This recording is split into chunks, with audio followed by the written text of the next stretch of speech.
Diyos ko, 3 aswang na humahabol sa atin. Hindi ko na kaya. Ang sakit na ng mga paa ko, Fred. Hindi tayo pwedeng sumuko. Hanggat may lupa, tatakbo tayo. Basta makalayo lang tayo sa kanila. Fred! Fred! Hindi tayo makakadaan! Shit! Naunahan nila tayo. May mga aswang sa daraanan natin. Hindi! Huwag kayong lapit! Huwag! Huwag!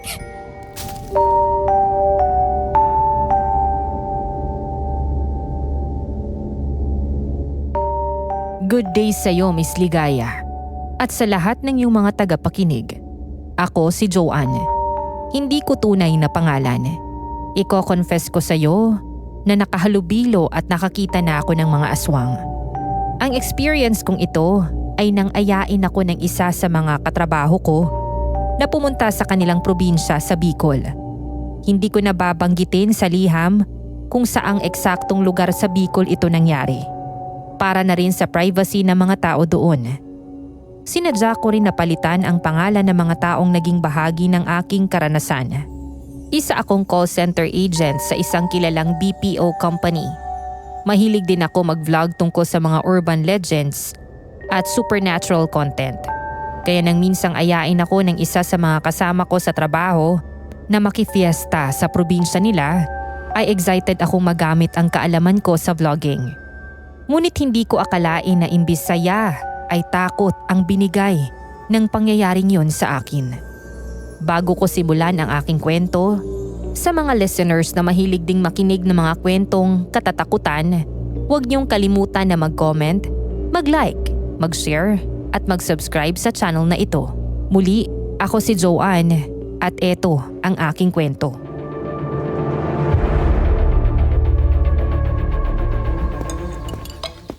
Uy, Joanne! Punta kayo sa fiesta sa amin sa Bicol, ha? Masaya ang fiesta ron. Talaga? Fiesta sa inyo? Oo, sa susunod na linggo na yon. Sakto, malapit na rin ang undas. Tamang-tama, makakapagbakasyon din tayo. Wow! Talaga? Fiesta sa inyo sa Bicol? Mukhang masaya yan ah. Matagal na akong hindi nakakapunta sa mga ganyan eh. Nakakagulat ka naman.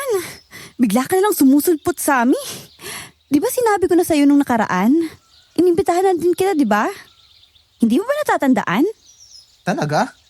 Sinabi mo ba sa akin? Parang hindi ko na matandaan eh. Ewan ko sa'yo. Sadyang makakalimutin ka lang talaga sa amin. Ay naku, Kelly. Nakaka-excite naman yan.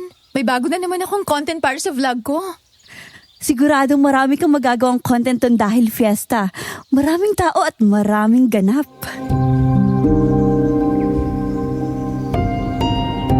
Madali talaga akong napapayag ni Kelly. Dahil fiesta, naisip kong magandang pagkakataon yon para mag-vlog. Bukod sa amin ni Sammy, inimbitahan din niya si Fred at si Ate Divine. Mga katrabaho din namin. Pero nakalimutan ko, may problema pa pala.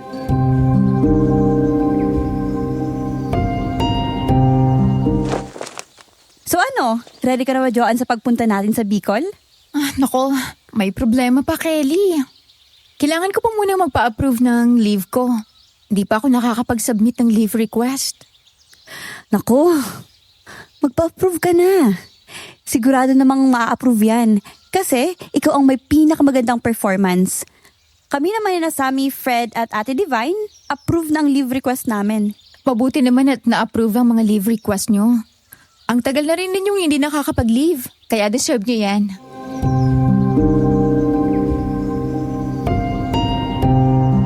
Naisip ko, ilang buwan na rin akong walang mahabang pahinga.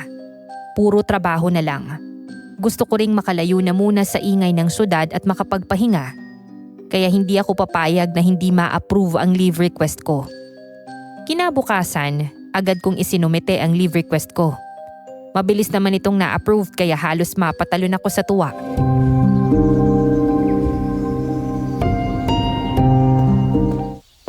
Guys! Na-approve ng leave request ko!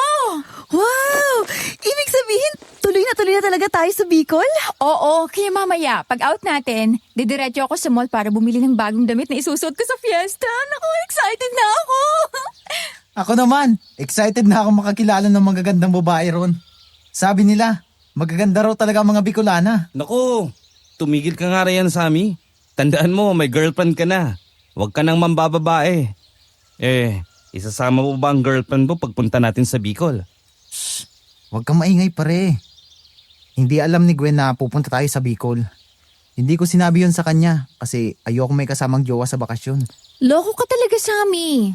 Bakit hindi mo sinabi sa girlfriend mo na pupunta tayo sa Bicol?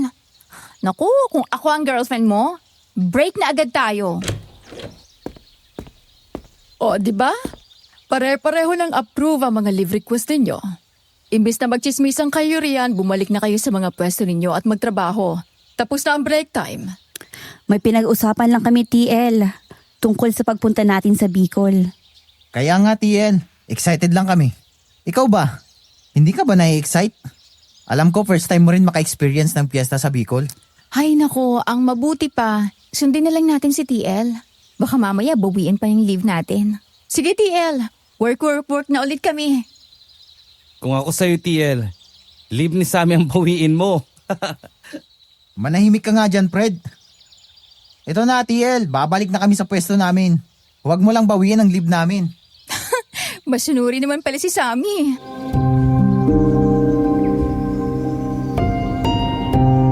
Nagtawanan na lang kami sa reaksyon ni Sammy.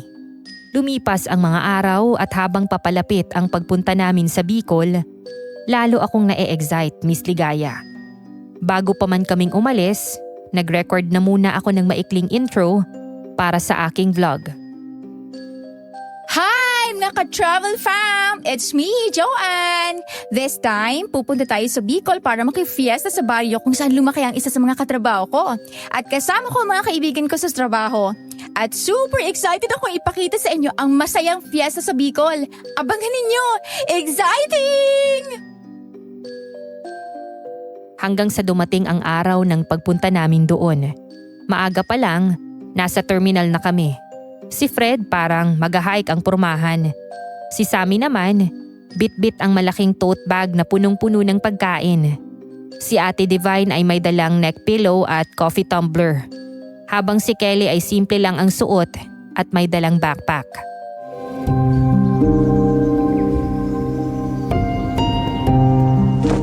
Oh, kumpleto na tayo. Ready na ba kayo, guys? Ako, kagabi pa ready.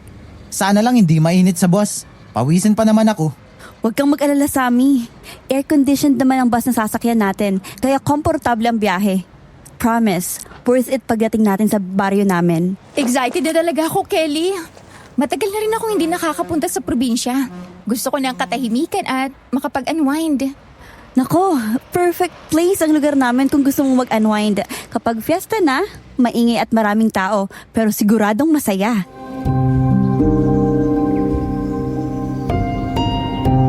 Pag-alis ng bus, napatingin ako sa bintana. Unti-unti kaming lumalayo sa magulo at maingay na syudad. Napalitan ito ng mga tanawin ng puno, bundok, dagat, at malalawak na palayan. Sa bawat kilometro, parang nababawasan ang bigat sa dibdib ko.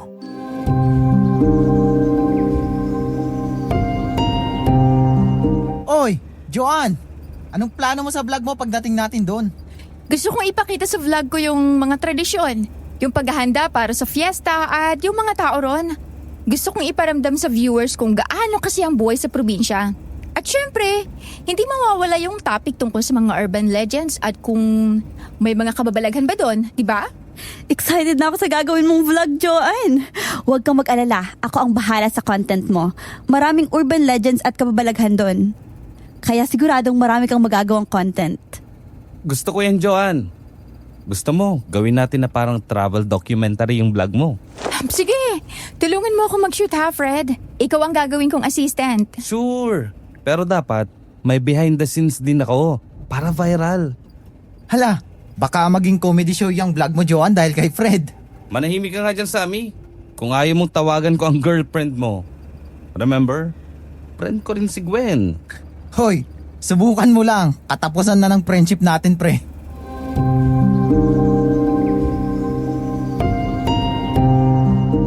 Nagtawanan na lang kami habang nasa biyahe. Makalipas ang ilang oras, huminto kami sa isang stopover at bumaba para kumain.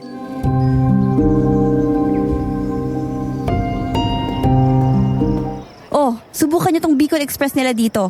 Masarap to. Original Bicolano style.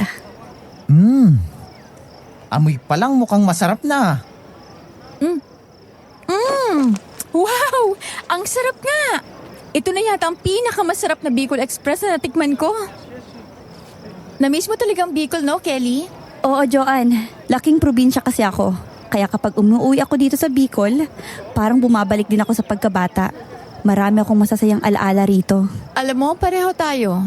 Ganyan din ang nararamdaman ko kapag umuwi ako sa probinsya namin sa Zambales. Doon din kasi ako lumaki. Iba kasi talaga ang buhay sa probinsya. Payapa, tahimik, at mas malapit sa kalikasan. Dito mo talaga mararamdaman ang tunay na saya at kapanatagan.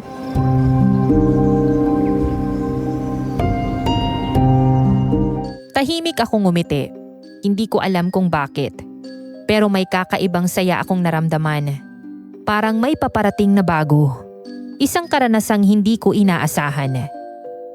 Pagbalik namin sa bus, nakatulog agad sina Sammy at Fred. Si Kelly naman ay nakatingin lang sa labas ng bintana. Habang si Ate Divine ay nakikinig ng music sa cellphone niya. Ako naman, iniisip ko pa rin ang aking vlog intro. Fiesta Traditions ng Bicol. Tunog masaya. Pero ano kaya talaga ang mararanasan namin doon? Maya-maya, nang mapatingin ako sa bintana ng bus,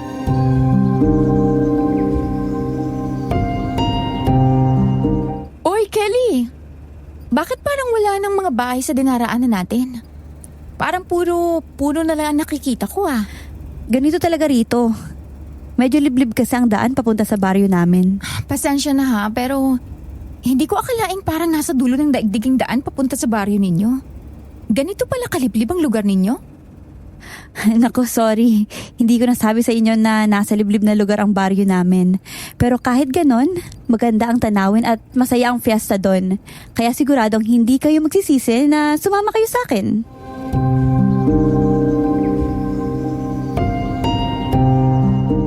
muli kong sinilip ang labas. Makulimlim ang langit. Makipot ang kalsada na dinaraanan ng bus, kaya kailangan maging maingat ang nagmamaneho upang maiwasan ang aksidente. Maya-maya ay nagising na sina Sammy at Fred. Napansin din nila ang paligid sa labas.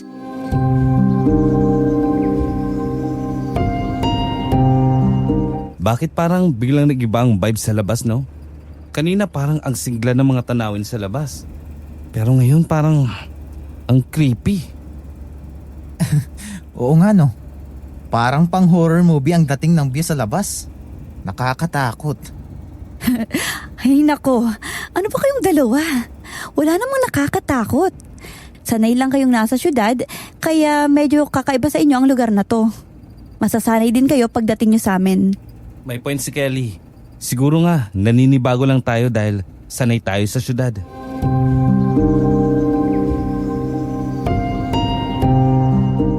Sinubukan kong ngumiti, pero hindi ko maiwasang mapansin ang biglang pag-aalangan sa mukha ni Kelly, Miss Ligaya. Akala niya siguro hindi ko napansin na bigla siyang nag-switch ng mood.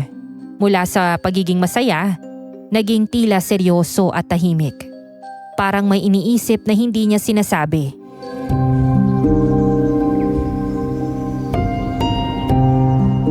Okay ka lang, Kelly? Parang natahimik ka bigla. Masama bang pakiramdam mo? Ha? Wala. May naalala lang ako. At saka excited na kasi akong makita ang pamilya ko eh. Miss ko na sila. Akala ko kaya natahimik si Kelly kasi nakakita siya ng multo eh.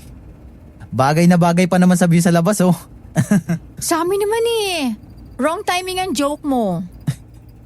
Kayo naman, hindi mabiro. Pinapatawa ko lang kayo, masyado kayong seryoso eh.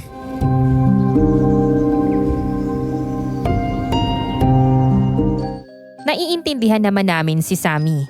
Alam namin na sinusubukan lang niyang pagaanin ang pakiramdam namin. Ilang oras pa ang lumipas, naramdaman naming bumagal ang takbo ng bus. Nang muling sumilip si Kelly sa bintana, napansin kong napangiti siya.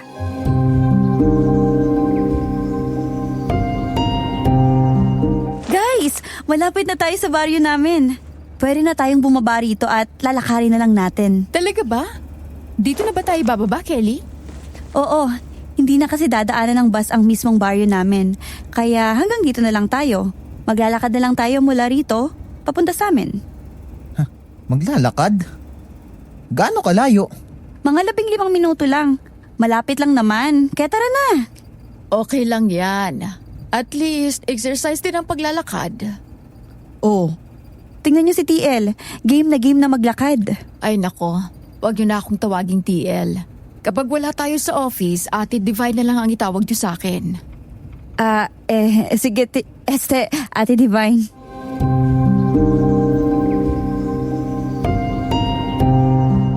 Napatango na lang kami, saka sabay-sabay na bumaba sa bus.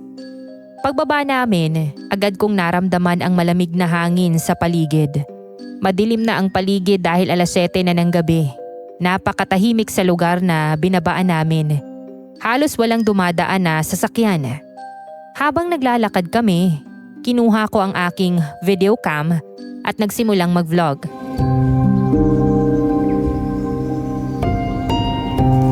So, mga ka-travel fam, nandito na kami sa Bicol. Papunta na kami sa bahay ng isa sa mga katrabaho kong si Kelly. Tingnan ninyo! Inabutan na nga kami ng gabi sa daan dahil ang haba ng biyahe. Pwede ba maghilaw sa mga viewers mo? O naman, sige. Mga ka-travel fam, may gusto mag-hello sa inyo.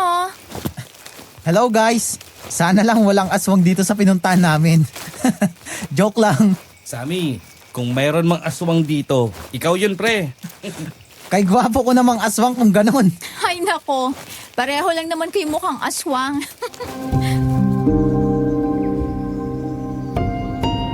Sa paglalakad namin, napansin kong kakaiba ang mga bahay. Gawa ito sa kahoy ngunit tila walang mga bintana. Hindi ko na lang pinansin yun. Mas napansin ko ang kakaibang estruktura na parang nakataas sa haligi na nagbibigay ng misteryo at kakaibang itsura nito.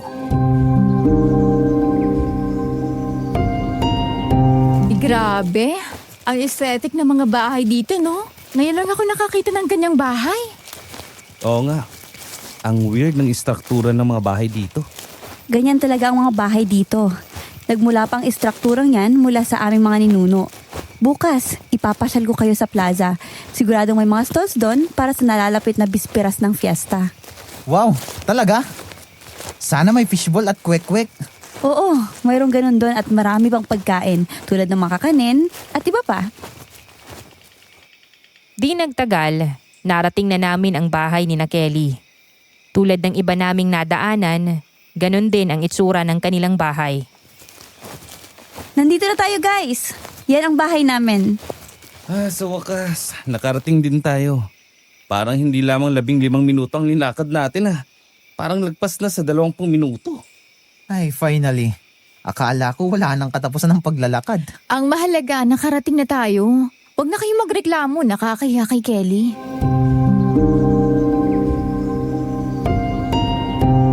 Nang makapasok kami sa loob ng bahay, napansin namin na mas creepy pala ang itsura nito. Medyo madilim ang loob at tanging apoy mula sa gasera ang nagbibigay liwanag. May mga kwadro na nakasabit sa dingding. May mga litrato ng mga taong hindi namin kilala. Sa unang tingin, para bang nakatingin sila sa amin. Hindi ko na lang pinahalata kay Kelly dahil baka pag-isipan pa niya ako ng hindi maganda.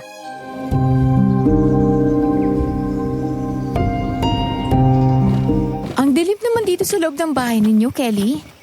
Wala na bang pwedeng palakasin sa apoy ng gasera? Pasensya na kayo. Ganyan talaga rito sa probinsya. Wala kasing kuryente. Gasera lang ang ilaw namin kapag gabi at kapag umaga naman, binubuksan lang namin ang pinto para may pumasok na liwanag dahil wala namang bintana. Kaya nga bago tayo umalis, sinabihan ko na kayong mag-full charge na ng cellphone nyo at iba pang gadgets nyo dahil talagang walang kuryente dito sa baryo. Mabuti pala nakapag-charge ako bago ako umalis sa bahay. May signal ba rito, Kelly? Baka mamaya hindi ako makapag-video call o makapag-chat. Meron naman. Kaso minsan mahina ang signal rito. Kailangan mo pang lumabas ng bahay para makatawag. Nasaan pala ang mga tao rito, Kelly? Nasaan ang pamilya mo? Baka nasa labas lang sila. Kapag ganitong gabi, lumalabas si Itay, Inay at si Lolo para maglakad-lakad. Malamig kasi ang hangin dito sa gabi, kaya masarap maglakad-lakad. Babalik din ang mga yon. Oh, maupo muna kayo at magpahinga. Sandali lang ha, kukuha lang muna ako ng maiinom nyo.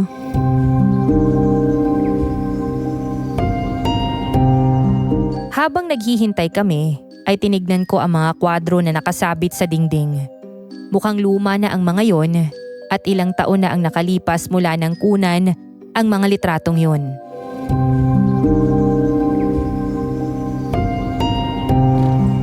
Kelly, sino-sino yung mga tao sa litratong to na nakasabit sa dingding?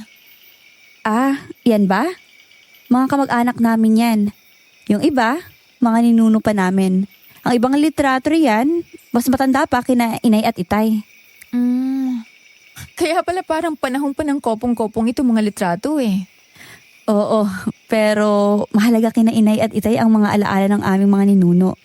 Kaya kahit matagal na silang pumanaw, gusto pa rin nilang nakasabit ang mga litratong yan sa dingding. Oh, uminom na muna kayo ng tsaha habang naghihintay kina Itay.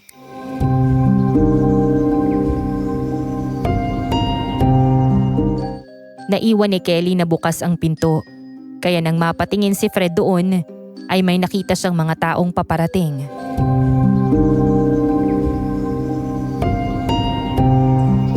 Uy Kelly, may mga taong papunta rito sa bahay ninyo. Ah, sila? Sila ang mga kabaryo namin. Sinasalubong nila tayo. Talaga ba? Bakit parang halos lahat ng kapitbahay nyo ay nagpunta rito? Sobra naman ang effort nila para salubungin ang pagdating natin. Wow! Ang warm naman ang welcome nila sa atin. Feeling ko tuloy, para tayong mga artista.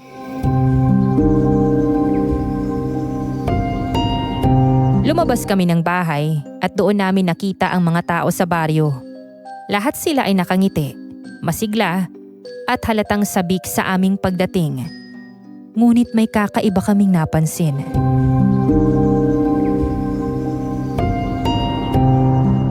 Fred, napapansin mo rin ba? Oo, napansin ko. Lahat sila ay nakasuot ng puti. Napansin nyo rin pala. Ang weird lang. Para silang mga miyembro ng kulto. Shh! Huwag kang maingay. Baka marinig nila tayo. Mula sa mga bata hanggang sa mga matatanda, iisang kulay lang ang suot nila. Puti. Parang may kakaibang kahulugan ang pagiging pare-pareho ng kanilang kasuotan. Hindi na lang namin yon pinansin at nginitian din namin sila. Mga kabaryo, ito nga pala ang mga kasamahan ko sa trabaho. Sina Joanne, Fred, Sammy at Ate Divine. Magandang gabi po sa inyo. Good evening po sa inyo. Sa inyo. Sabay-sabay na nagsigawan ang mga tao. Maligayang pagdating. Masigla silang bumati sa amin. May mga kumakaway, may mga nag-aabot ng pagkain, at may ilang gustong makipagkamay. Ngunit sa ilalim ng kanilang mga ngiti, may kung anong tahimik na kabigatan na hindi ko maipaliwanag. Na parang sabay-sabay na nakatingin sa amin ang lahat ng kanilang mga mata. Maya-maya, may tatlong bagong dating. Agad na tumakbo si Kelly papalapit sa kanila. Inay! Itay! Lolo! Nandito na po kami. Lumapit din kami sa kanila upang bumati. Ipinakilala sila sa amin ni Kelly. Si Aling Esang ang kanyang ina, si Mang Macario ang kanyang ama, at si Lolo Simeon ang kanyang lolo. Si Aling Esang kahit may edad na, litaw pa rin ang kagandahan. Si Mang Macario naman ay matangkad, medyo seryoso ang itsura. Ngunit may banayad ng ngiti. Si Lolo Simeon ay may maamuring mukha. Ngunit napansin kong titig na titig siya sa amin. Salamat at nakarating kayo ng maayos, anak. Tara, pumasok na tayo sa loob ng bahay. Magluluto ako ng masasarap na pagkain para sa inyo. Alam kong gutom na gutom kayo at pagod sa biyahe. Maligayang pagdating sa aming baryo mga iho-iha. Huwag kayong mahihiya. Parang pamilya na rin namin ang mga kaibigan ni Kelly. Siguradong magiging masaya ang pananatili ninyo rito sa aming baryo. Lalo na ngayon at malapit na ang piyesta. Ngumiti kami at sabay-sabay na nagpasalamat sa kanila. Ramdam ko ang init ng kanilang pagtanggap. Pero may kung anong bigat sa paligid, Miss Ligaya. Habang naglalakad kami pabalik sa bahay, napansin ko na tahimik na nakatingin sa amin ang ilang taga-baryo. Parang sinusuri kami ng kanilang mga mata. Makalipas ang ilang oras, tinawag na kami ni Aling Esang para maghapunan. Paglapit namin sa mesa, laking gulat namin nang makita ang dami ng pagkaing nakahain. Iba't ibang putahe. Hindi pa man fiesta, parang fiesta na sa dami ang naihanda nila.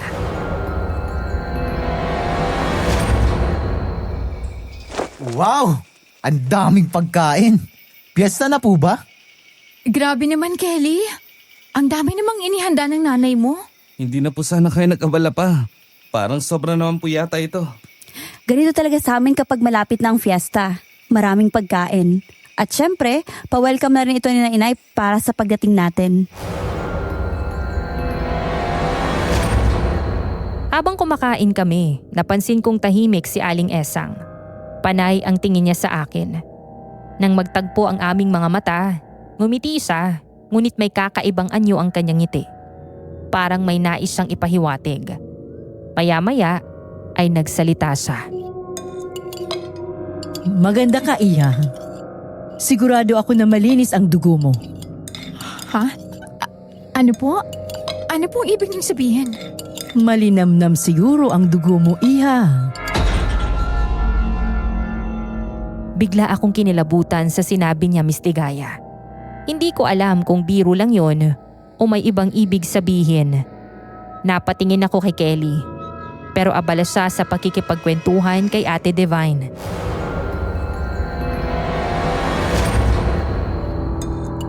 Pasensya na po pero hindi ko po kayo maintindihan. Ano pong ibig niyong sabihin? Wala naman. Wala akong masamang ibig sabihin, Iha. Marunong kasi akong tumingin ng tao na may malinis na dugo. Ibig sabihin, wala kang sakit. Malusog ka. Pasensya ka na, Iha, kung naguluhan ka sa sinabi ko. Ganun po ba? Akala ko po kasi kung ano na. Uy, Joanne! Bakit parang namutla ka? Okay ka lang? Oo, okay lang ako, Sammy. Nagulat lang ako sa sinabi ni Aling Esang. Malilimnam daw ang dugo ko. Naku, pasensya ka na, Joanne. Ganyan talaga si nanay. Masanay ka na. Minsan kasi may mga sinasabi siyang parang biro lang. Pero madalas, may ibig sabihin na pala. Huwag niyong masyadong pansinin ang mga sinasabi ng asawa ko. Ganyan lang talaga siya magsalita. Ako na ang humingi ng paumanhin, Iha. Sige, kain lang kayo ng kain. Marami pang pagkain. Magpakabusog kayo. Dahil ang iba riyan, hindi nyo matitikman sa syudad. Grabe mo, Macario.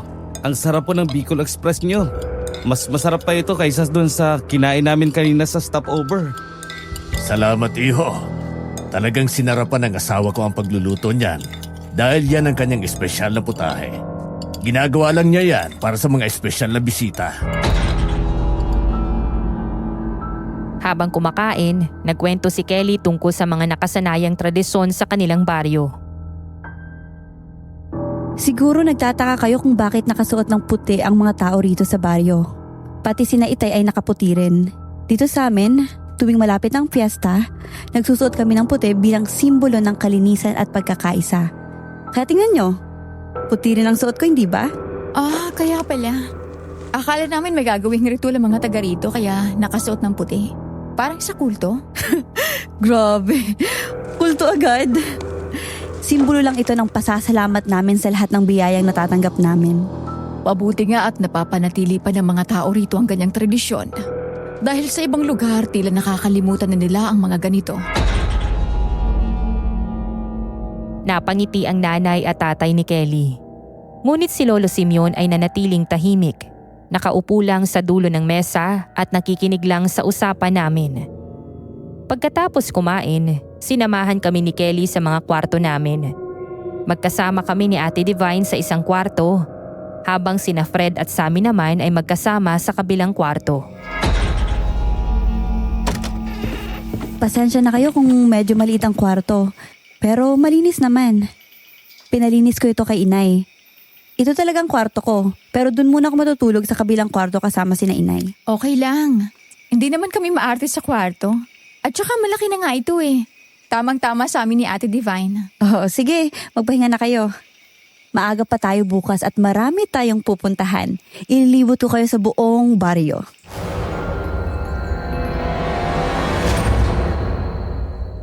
Nang makalabas si Kelly sa kwarto, nag-ayos na kami ni Ate Divine ng mga gamit namin.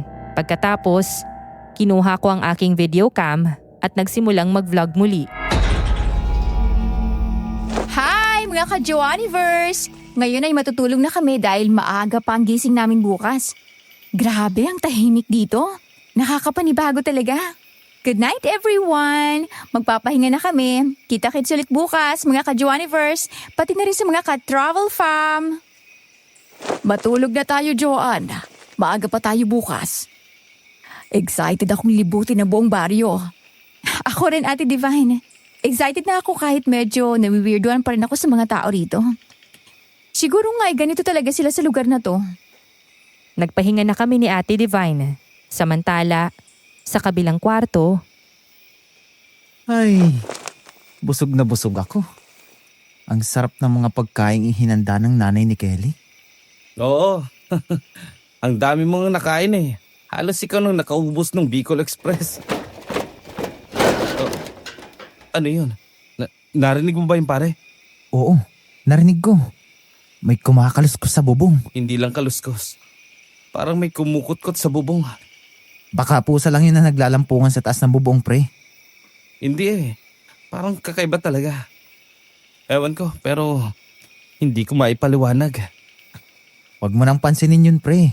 Mas mabuti kung matulog na lang tayo. Maaga pa tayo bukas, sabi ni Kelly. Teka, wala na. Biglang nawala yung kumakaluskos. Oh, kita mo? Baka tapos na maglampungan yung mga pusa sa bubong kaya tumigil na. Halika na, magpahinga na tayo.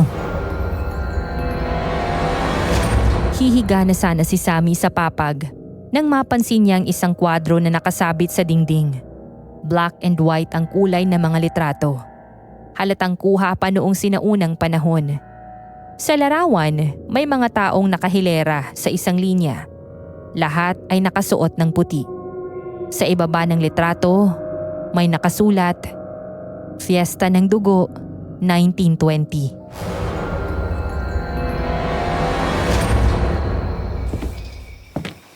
Fred, halika rito. Tingnan mo to. Oh, bakit? Akala ko ba matutulog na tayo? Oo, pero tingnan mo muna to. Tingnan mo yung tao sa litrato. Lahat sila nakasuot ng kulay puti. Parang suot ng mga taga-baryo ngayon. Sus, hindi ka ba nakikinig kanina? Di ba sabi ni Kelly, tradisyon na ng mga tao rito sa baryo ang pagsusuot ng puti kapag malapit ng piyesta. Oo, narinig ko yun. Pero ang tagal na pala nilang ginagawa yun, no? Tingnan mo, taong 1920 pa. Tapos, nakasulat pa rito, Piyesta ng Dugo. Ano kaya yun, no? Bakit kaya tinawag na Piyesta ng Dugo? Baka pangalan lang ng selebrasyon ng piyesta rito kaya ganon. Malalaman din naman natin yan pagdating mismo ng araw ng piyesta eh. Huwag mo na lang isipin yan, matulog na tayo.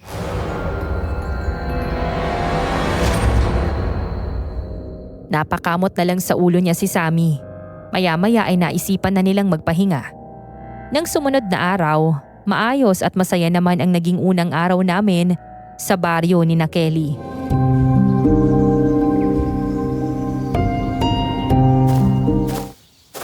Grabe, ang ganda ng view dito kapag umaga. Parang postcard.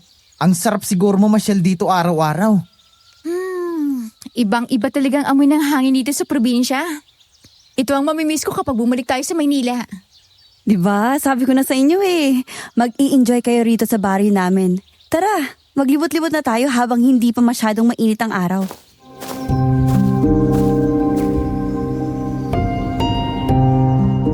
Ang saya ng unang umaga namin sa baryo ni na Kelly. Habang naglalakad kami sa paligid, puro nakangiting tao ang bumabati sa amin. May mga batang naglalaro, may mga nag-aayos ng banderitas para sa fiesta, at may ilan na tila nagpa-practice ng sayaw para sa darating na selebrasyon.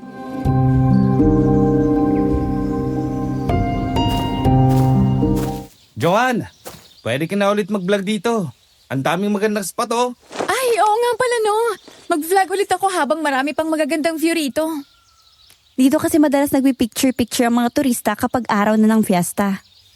Pero bakit parang kami lang ang turista dito? Wala akong nakikitang iba pang turista. Di ba dapat mayroon na? Lalo na't malapit na ang piyesta. Kalimitan sa mismong araw ng fiesta na dumarating ang mga turista dito. Kaya wala ka pang nakikitang ibang tao. Kinuha ko kaagad ang videocam ko at nagsimulang mag-vlog. Habang nagva-vlog ako, napansin kong lumapit si Sammy kay Kelly. Oy, Kelly. Magpi-feature daw si Joanne ng urban legends dito sa vlog niya. May mga kwentong kababalaghan ba rito sa baryo ninyo? Maraming kwento ng kababalaghan dito guys. Pero hindi ko alam kung gusto niyong marinig.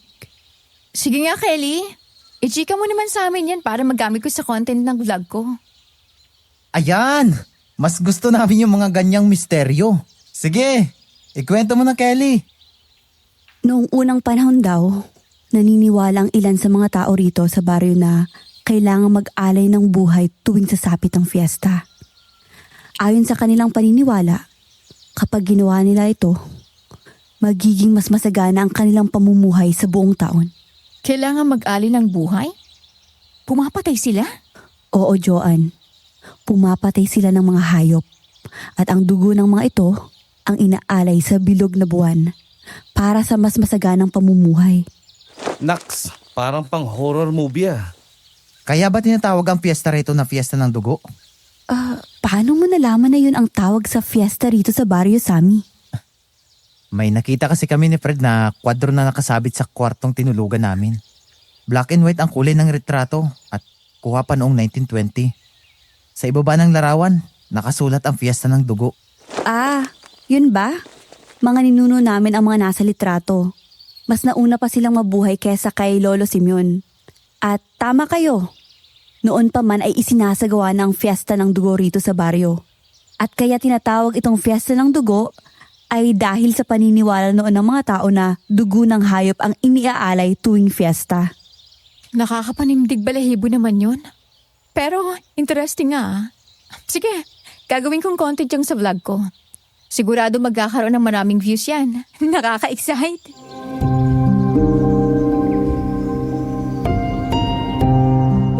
Kinagabihan, nagkaroon ulit ng salo-salo sa bahay ni na Kelly. Punong-puno na naman ng masasarap na pagkain ang hapagkainan.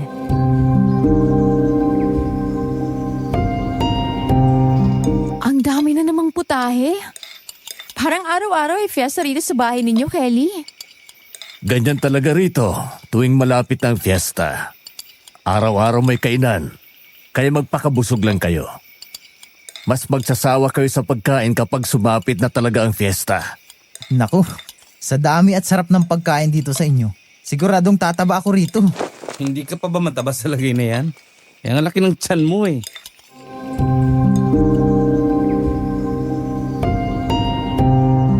Nagtawanan kaming lahat sa pang-aasar ni Fred kay Sammy. Pero sa gitna ng kasiyahan, bigla akong napahinto. May narinig kaming alulong ng mga aso mula sa labas.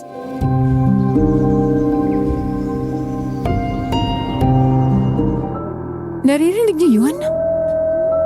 Oo, sabay-sabay na namang umaalulong ang mga aso sa labas. May mga aso pala rito. Pero bakit habang naglilibot tayo sa baryo kanina, wala naman ako nakitang aso sa labas? Karamihan sa mga aso rito ay nasa loob ng bahay, kaya wala kayong nakikita sa labas. Natatakot kasi ang iba na mabiktima ng mga mababangis na hayop na nagmumula sa kakahuyan ang kanilang mga alaga. Kaya hindi nila hinahayaan na lumabas ang mga aso. Huwag na ninyong pansinin ang mga asong yan. Normal yan dito kapag kabilugay ng buwan. May kasabihan kasi ang mga matatanda rito na kapag bilog ang buwan, May mga espiritu ang naglalakad sa paligid. Kaya umaalulong ang mga aso. Maya-maya, napansin kong biglang nawala si Kelly sa hapagkainan. Nakita mo ba kung saan nagpunta si Kelly, Fred? Ha? Si Kelly? Hindi ko napansin na umalis pala siya. Baka nagpunta siya sa labas. Kung sa kusina o sa kwarto siya pumunta, edi sana napansin ko na. Naku, may mga aso sa labas eh. Baka makagat siya. Sandali lang, pupuntahan ko muna siya. Lumabas ako ng bahay para hanapin si Kelly.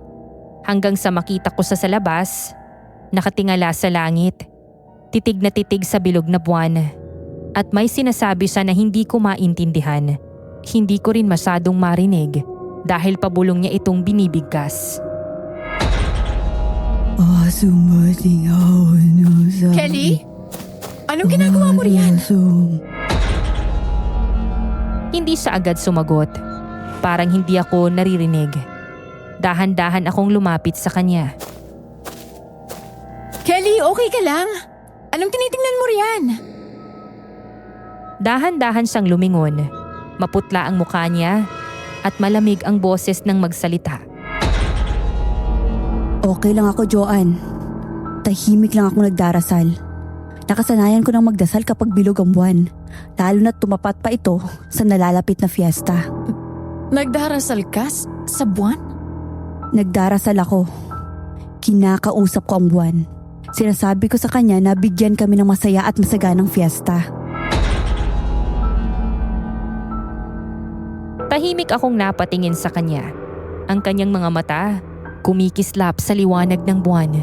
Parang may lalim na hindi ko maabot. Ah, ganun ba? Sige, hindi na kita istorbohin. Balikan na lang sa loob kapag tapos ka na ha. Sige, susunod ako. Tatapusin ko lang ang pagdarasal. Tumango ako at bumalik sa loob ng bahay. Pero habang papalayo ako, naririnig ko pa rin ang mahinang bulong ni Kelly.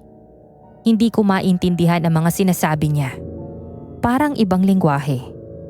Nasa pinto pa lang ako nang bigla akong kinausap ni Lolo Simeon. Minsan, mas mabuting huwag mong gambalain ang nagdarasal, iha. Tumango na lang ako at muling naupo sa hapagkainan. Pinilit kong ngumiti habang ipinagpatuloy ang pagkain. Pero sa loob-loob ko, nawiwirduhan ako sa ginagawa ni Kelly.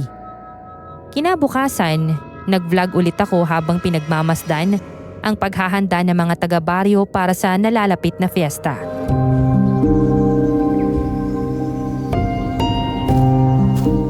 Oh, Joanne. Ang aga mo naman yatang nagising ah. Oo, kasi i-vlog ko ang paghahanda nila para sa fiesta. Mas abala na sila ngayon kasi bukas ng bisperas, di ba? Ano pang hinihintay natin? Maglibot-libot na ulit tayo, guys. Tara, balikan natin ang nagtitinda ng kakanin doon sa may plaza. Ang sarap nga eh.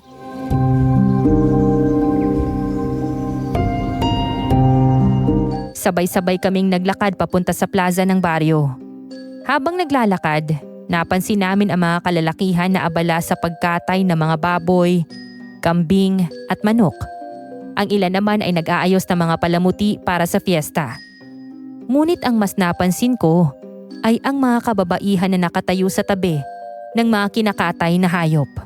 Sinasahod nila sa palanggana ang dugo ng mga ito at iniipon sa isang malaking lalagyan. Sandali akong huminto sa pagbablog.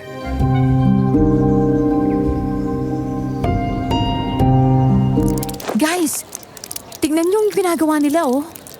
Ano yun? Iniipon nila yung mga nakukuha nilang dugo ng hayop?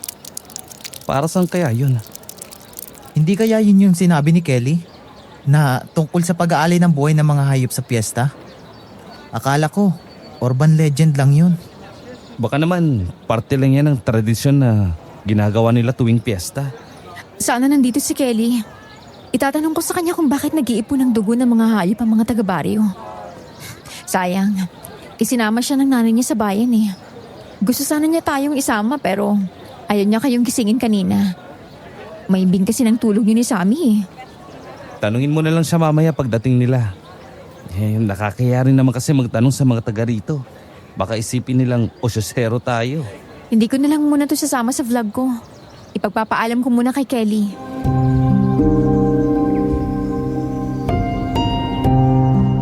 Inihinto ko ang pagkuha ng video sa mga kababaihang nag-iipon ng dugo ng hayop. At ibinaling ko ang atensyon ko sa grupo ng mga taong naglalagay ng mga palamuti para sa fiesta.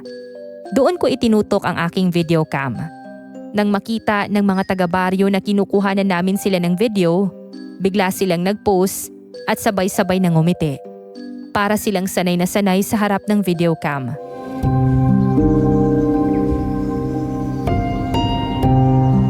Ang saya-saya nila oh. Fred, kunan mo rin sila ng picture. Ang babait pala ng tao rito, no? Lahat nakangiti kapag kinukuha na ng video. Oo nga, pero napapansin niyo rin ba na parang may kakaiba sa mga ngiti nila? Hindi ko maipaliwanag pero parang may itinitago sa likod ng mga ngiti nila eh. Parang hindi tunay. Parang pilit. Huwag kang maingay. Baka marinig ka nila. Bakit mo naman nasabi yun, Fred? Ikaw tong sanay sa video at camera. Kaya alam mong sinasabi ko. Tingnan mo silang mabuti. Parang may kung ano na sa kanila na hindi ko maintindihan.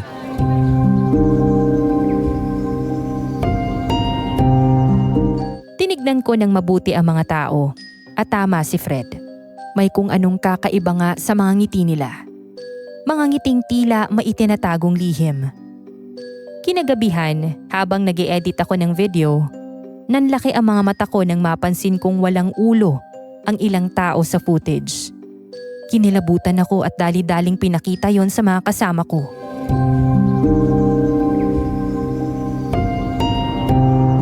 Guys! Tinan niyo to oh! Bilisan niyo! Bakit? Joanne, ano nangyari? Anong problema? Bakit ka ba sumisigaw? Tingnan niyo to! Bakit ganito ang video? Sabay-sabay na lumapit sina Fred, Kelly, Sammy at Ate Divine. Pinindot ko ang play button. Sa screen, makikita ang mga taga-baryo na masayang nag-aayos ng mga palamuti para sa fiesta. Ang ilan ay nakangiti at kumakaway pa nga. Ngunit maya-maya ay biglang nawala ang mga ulo ng mga tao sa video.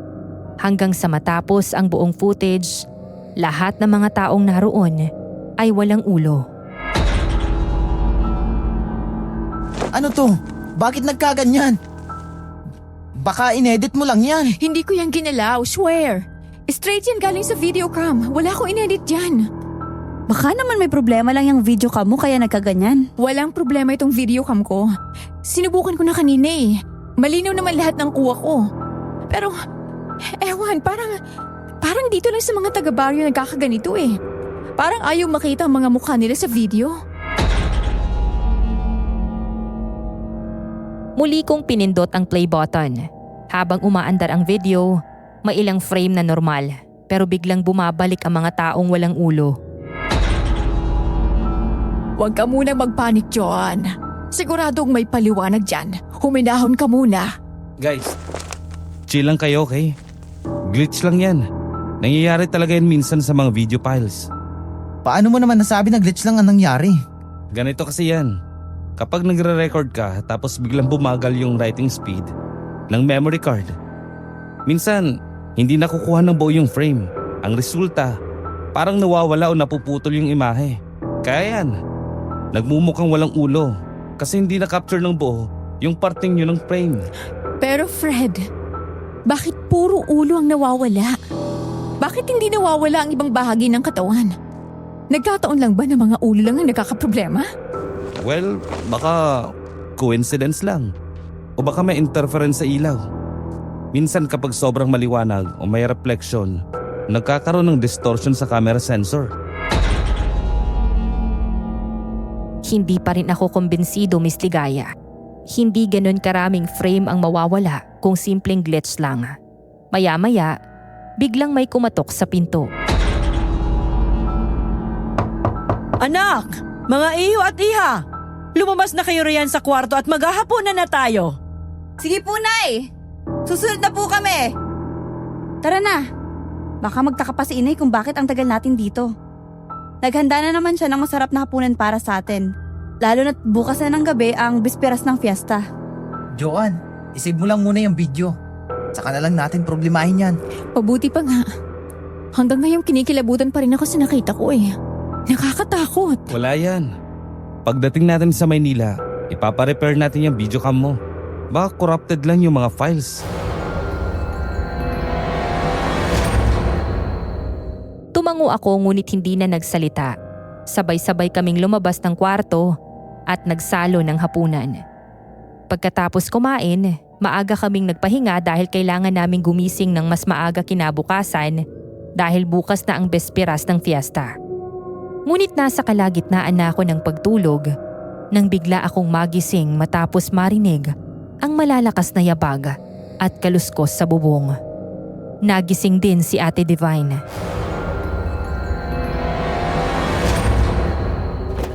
Ha? Naririnig mo ba yun, Ate Divine? Oo. Parang may kung anong naglalakad sa bubong. Ano kaya yun? Imposible naman pusa yun. Kasi ang bigat ng mga hakbang at yung kaluskos, parang hindi gawa ng hayop. Parang tao. Parang may tao sa bubong. Maya-maya, lalo pang lumakas ang mga yabag at kaluskos sa bubong, kaya't kinabahan na kami. Sinabihan ko si Ate Divine na gisingin namin sina Fred at Sammy sa kabilang kwarto. Tumango siya at sabay kaming tumakbo papunta doon. Malakas akong kumatok sa pinto. Fred? Sammy? Gising! Gumising kayo! Ilang sandali pa, bumukas ang pinto. Bumungad sa amin si Fred, naghihikab pa. Habang si Sammy naman ay pupungas-pungas. Oh. Bakit na naman ba? Anong problema? Inaantok pa ako eh. Ano bang nangyari sa inyo? At kung bakit kayo sumisigaw? May naririnig kami sa bubong. Parang may naglalakad eh. Baka magnanakaw. Nakarinig din kami ng ganyan noong isang gabi. Mga pusang naglalampungan lang yun. Huwag ninyong intindihin yun. Hindi yun hayop eh. Parang mga yabag ng tao. Mabibigat yung mga hakbang.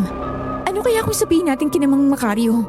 Sige, pupunta kami sa kwarto nyo. Halika na pare, pakinggan natin.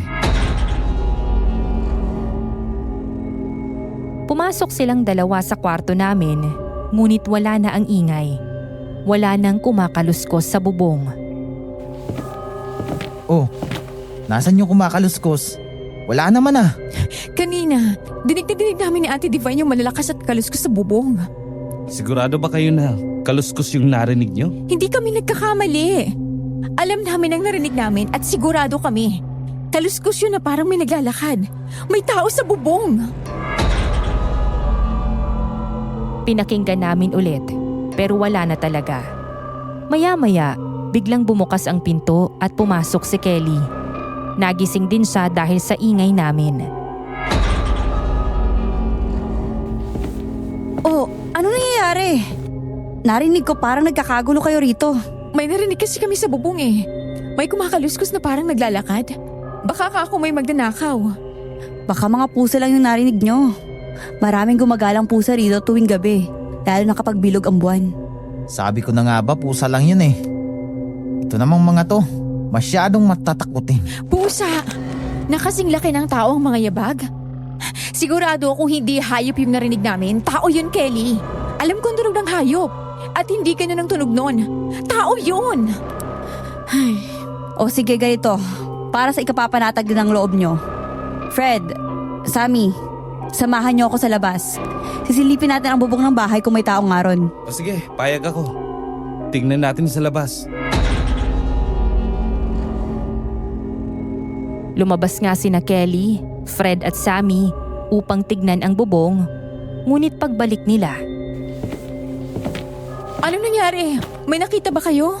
Wala naman kaming nakita sa bubong. Ginamit pa namin yung malaking flashlight na dala natin nang silipin namin yung bubong eh.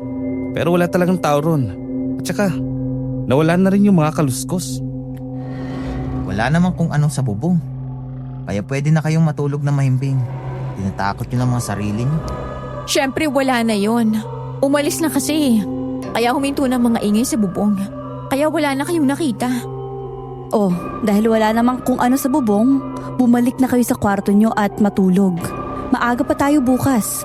Tutulong pa tayo sa paghahanda para sa bisperas ng fiesta. Kelly, dito ka na lang matulog sa kwarto namin, pwede ba? Hindi ako mapakali. Baka bumalik yung gumagawa ng kaluskos sa bubong. Oh, sige na nga. Para mawala na yung kaba at takot mo. Dito na ako matutulog. Sasamahan ko kayo ni Ate Divine. Magpapaalam lang ako kay Inay. Kung ganon, kami na rin ni Fred dito na rin matutulog sa kwarto nyo. Hoy! Sino nagsabing pwede kayong pumasok rito? For girls only to, no? Doon kayo sa kwarto nyo. Tara na, Sammy. Balik na tayo sa kabilang kwarto. Huwag mo na silang guluhin dyan. Sige ka. Kapag nagalit ang mga yan, isang tawag lang kay Gwen. Naku, alam na. Sige na. Eto na, papasok na ako. Napakamot na lang ng ulo si Sammy at lumabas na sila Fred. Nagtawanan na lang kami ni Kelly at Ate Divine. Pagkatapos nun, wala na kaming narinig kaya nakatulog na ulit kami. Kinaumagahan, nang magising ako, laking pagtataka ko nang makita kong wala si Ate Divine sa higaan.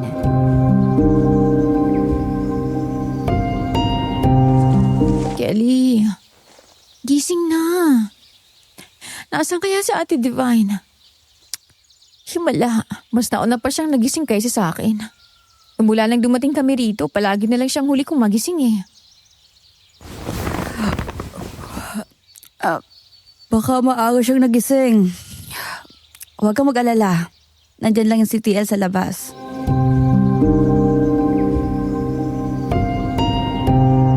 Bumangon kami ni Kelly sa higaan at lumabas ng kwarto. Nakita namin nagising na rin sina Aling Esang, Mang Macario at Lolo Simeon.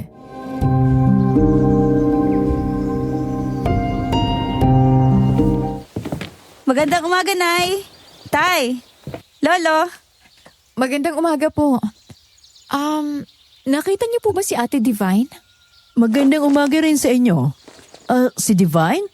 Hindi ko pa siya nakikita, Iha. Di ba kayo magkasama sa kwarto? Baka naman siya lang sa labas ang kasama ninyo. Naglalakad-lakad lang siguro yon. Magandang maglakad-lakad ngayon sa labas. Hindi pa mainit ang sikat ng araw. Good morning, guys! Good morning po, Aling Esang, Mang Macario, Lolo Simeon. Oh, si Ate Divine. Tulog pa ba? Pagising namin ni Kelly, wala na sa kwarto si Ate Divine. Hindi rin daw siya nakita ni Aling Esang eh. Saan kaya siya nagpunta? Hindi naman basta lumalabas si TL kapag wala siya makakasama. Ewan ko ba pero bigla akong kinabahan eh. Huwag niyong sabihin nawawala si TL. Sige, hanapin natin si Ate Divine. Kung nasa labas siya, hindi naman siya makakalayo. Inay, Itay, lalabas lang po kami. Hahanapin lang namin si Ate Divine.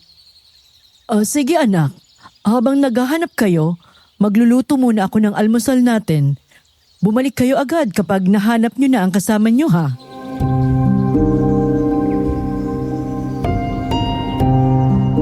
Sabay-sabay kaming naghanap kay Ate Divine.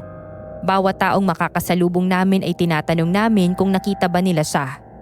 Ngunit kahit isa ay walang nakakita kay Ate Divine.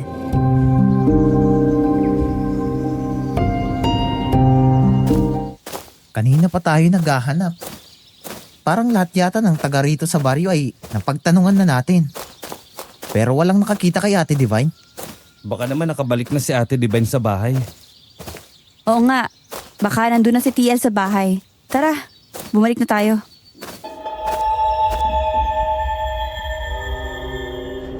Habang naglalakad kami pabalik, napansin ko ang isang bagay sa lupa. Teka, pamilyar itong pulseras na to ah. Tama, kay Ate Divine to ah.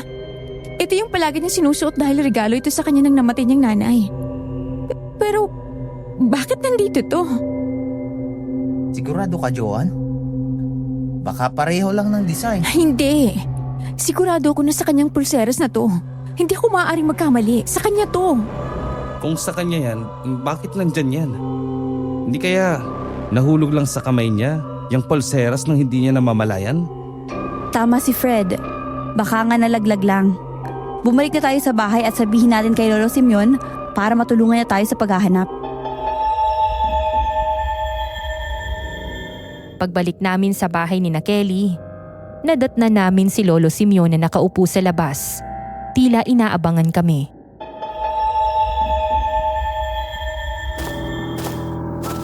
Lolo, baka matulungan niyo po kami sa paghahanap kay Ate Divine.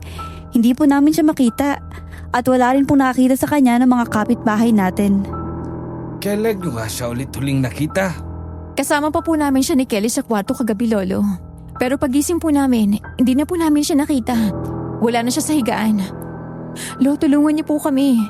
Nag-aalala na po kami. Baka po kung ano nang nangyari sa kanya. O sige, ako nang bahala. Hihingi ako ng tulong sa mga kakilala ko. Sa tingin ko naman, hindi pa nakakalayo rito ang kasama nyo. Salamat po, Lolo. Malaking tulong po yan sa amin. Saan nga ba nagpunta si TL? Hindi ba niya alam na nag-aalala tayo sa kanya? Hindi pa naman siya sanay sa lugar na ito. Baka nga naligaw ang kasama ninyo. Kawawa naman siya. Joanne, saan nga natin ulit nakuha ang pulseras? Sadali. Ang natatandaan ko, malapit yun sa isang patay na puno. Tama, sa tapat ng malaking patay na puno. Doon ko nakita itong pulseras ni Ate Divine. Sa kanya to eh. Siguro nagpunta siya sa lugar na malapit doon. Sa may patay na puno? Papunta yun sa lumang kapilya. Baka doon nagpunta si Ate Divine. May daan kasi ron papunta sa ilog. Pero medyo masukal ang daan na yun. Kaya nga hindi ko kayo maaya magpunta ron dahil maraming ahas. Maraming ahas? Diyos ko, baka natuklaw na ng ahas si Ate Divine. Anong gagawin natin? Uminaw ka, Joanne. Hindi pa naman tayo sigurado kung doon nga siya nagpunta, di ba? Doon tayo maghanap kung may posibilidad na doon nga talaga siya pumunta. Ang mabuti pa, dito na muna kayo.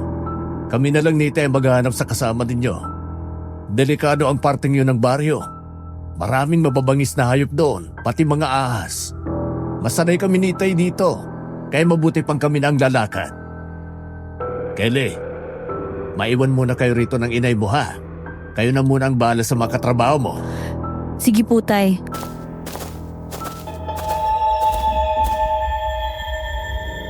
Ilang oras ang lumipas ngunit hindi pa rin bumabalik si Mang Macario at Lolo Simeon Miss Ligaya. Napansin din namin ni na Fred at Sammy na bigla na ring nawala sa loob ng bahay sina Kelly at Aling Esang. Fred, nakita mo ba sina Kelly at Aling Esang? Parang bigla na lang silang nawala. Hindi. Kanina ko pa nga sila hinahanap. Baka tumulong na rin sila sa paghahanap kay Ate Divine. Pero kung ganun, bakit hindi man lang sila nagpaalam sa atin? Tingnan mo nga naman. Lahat sila naghahanap. Tapos tayo nandito lang sa bahay. Kaibigan natin si Ate Divine. Kasamahan pa sa trabaho tapos nandito lang tayo. Walang ginagawa. Pare, sinabi ni Mang Macario na sila na ang bahala sa paghahanap kay TL. Dito na muna tayo. Baka kasi makagulo lang tayo kung sumama pa tayo sa kanila. Fred, kung kaya mong umupo rito at maghintay lang, ako hindi na. Habang tumatagal na hindi ko nakikita si TL, lalo akong kinakabahan. Mas lumalakas ang kutob ko na may nangyari sa kanya. Hindi ko kayang wala akong ginagawa. Sammy, sandali lang! Pero hindi na siya nakinig. Mabilis siyang tumayo at lumabas ng bahay. Hayaan mo siya, Joanne. Sinabi nila na dito lang tayo. Kaya dito tayo maghihintay. Tama si Sammy. Kailangan din nating tumulong sa paghahanap kay Ate Divine. May pananagutan tayo. Hindi natin siya pwedeng pabayaan. Kapag may nangyari sa kanya at wala tayong ginawa, hindi ko mapapatawad ang sarili ko. Alam ko ang nararamdaman nyo. Worried din ako kay TL. Pero kailangan nating manatiling kalmado. Kung basta lang tayo susugod ng walang plano, baka tayo pang mapahamak. Mas makakatulong tayo kung mananatili tayong ligtas habang hinihintay sila. Napagtanto ko na may punto si Fred. Kaya kahit hindi na ako mapakali sa sobrang kaba, mas pinili kong manatili sa loob ng bahay. Samantala, si Sammy, Ate Divine, TL, nasan ka na ba? Magpakita ka sa amin! Habang naglalakad siya, bigla siyang napatigil nang may makitang pamilyar na mukha. Kelly, anong ginagawa mo rito? Akala ko kasama mo naghahanap si Aling Esang. Sinundan niya si Kelly. Napansin niyang hindi ito lumilingon at dire-diretso lang sa paglalakad hanggang sa huminto ito sa harap ng isang lumang kapilya. Pumasok doon si Kelly at nang mapansin ni Sammy na naiwan itong nakabukas, nag-atubili siyang pumasok din sa loob nun. Pagpasok niya, nanlaki ang mga mata niya nang makita sa loob sina Kelly, Aling Esang, Mang Macario at Lolo Simeon na may seryosong pinag-uusapan. Palihim na nagtago si Sammy sa likod ng pader at pinapakinggan ang pinag-uusapan ng mga to. Tapos na tayo sa isa. May 3 pang natitira. Madali nang i-dispatch sa yung 2 lalaki. Pero yung isa, yung babae na mas bata, siya ang kailangan natin mamaya sa disperas ng pesta. Siya ang iaalay natin. Wala silang kamalay-malay na hindi na babalik yung isa nilang kasama. Dahil pinatay na natin kagabi at kinain. Kaya nga, kahit may edad na yung babae, malinamnam pa rin ang kanyang karne at ang mga lamang loob.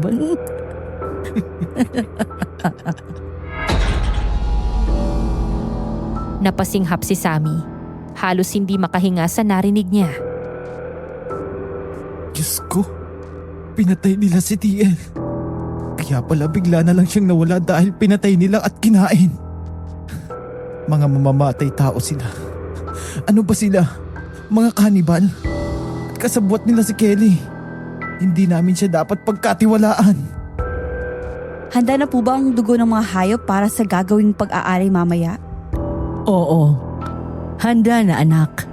Inihanda na ito ng mga kababaryo natin. Nag-imbak na sila ng dugo ng mga hayop na ihahalo sa dugo ng babaeng iaalay. Sisimulan na natin yan babaya. Siguradong madaragdagan na naman ang ating kapangyarihan at magiging masagana ang ating baryo sa gagawin nating pag-aalay ngayong taon. Mga demonyo ang tao rito.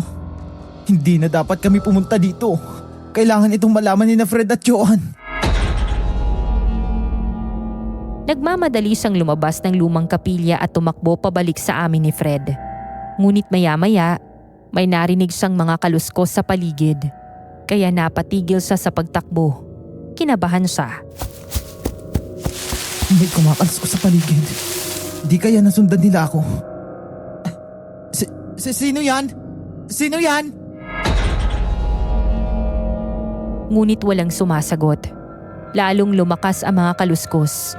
Maya-maya, parang may kung anong dumaan sa likod niya. Tiningnan niya ang paligid, pero wala siyang nakita. Huwag ka matakot, Sammy. Kailangan mo makalis dito. Kailangan mo silang balaan. Tumakbo siya ng mabilis. Sa gilid ng mata niya, parang may aninong gumalaw nang biglang may kamay na humawak sa balikat niya. Kinilabutan siya. Huminga siya ng malalim. Dahan-dahang lumingon, ngunit wala siyang nakita. Napaatras siya hanggang sa naramdaman niyang may malamig na hangin na dumampi sa batok niya.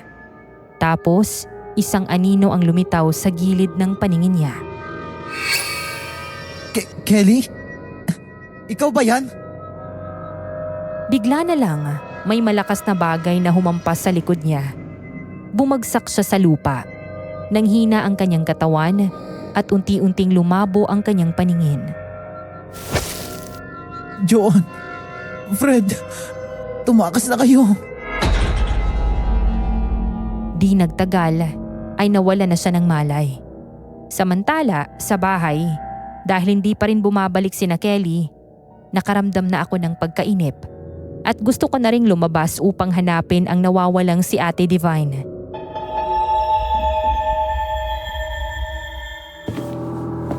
Fred, hindi ako mapakali. Ang tagal nila Kelly at ng pamilya niya. Wala pa rin balita kay Ate Divine. Pasensya na pero hahanapin ko na sila. Joan, huwag ka na munang lumabas. Sinabi na nila na sila nang bahala. Hindi natin kilala ang lugar na to. Baka maligaw pa tayo. Pero hindi ko na kaya, Fred. Gusto ko na silang hanapin. Si Ate Divine at si Sammy. Baka pati siya'y maligaw din. Hindi mo na ako mapipigilan.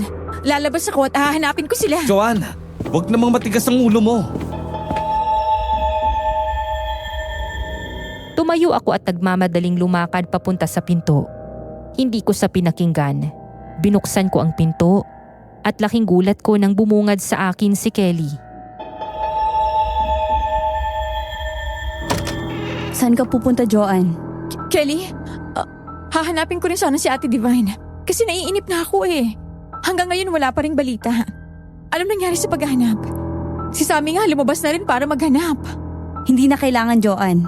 Ginagawa ng pamilya ko ang lahat. Pati ang mga taga-baryo ay tumutulong na rin sa paghahanap. Huwag ka munang lalabas. Baka pati ikaw ay mawala rin. Pero Kelly, iba na talagang kutob ko eh. Sobra na ako nag-aalala kay TL. Joanne, pakinggan mo ako. Mas mabuti kung dito muna kayo ni Fred sa bahay. Hayaan na muna natin sina Itay maghanap. Babalitaan naman nila tayo eh. Sa ngayon, kumalma ka muna, okay? Tama si Kelly. Hintayin na lang natin na makabalik si Mang Macario. Kapag wala pa rin nangyari sa paghahanap nila, sasamahan na kita sa paghahanap. Pero, Hinawakan ni Kelly ang kamay ko. Marahan pero mahigpit. Halika na, Joanne. Pumasok na muna tayo sa loob. Maghahanda ako ng mainit na tsaa para makapagpahinga at makarelax kayo. Hindi ko alam kung bakit, pero biglang nawalan ako ng lakas para tumanggi. Tumango na lang ako at pumasok muli sa loob kasama nila. Ilang sandali pa, inalok niya kami ng tsaa na siya mismo ang gumawa. Inilapag niya ang mga tasa sa mesa. Sobrang bango ng tsaa. Matapang ang amoy. Parang may halong halamang hindi ko mawari kung ano.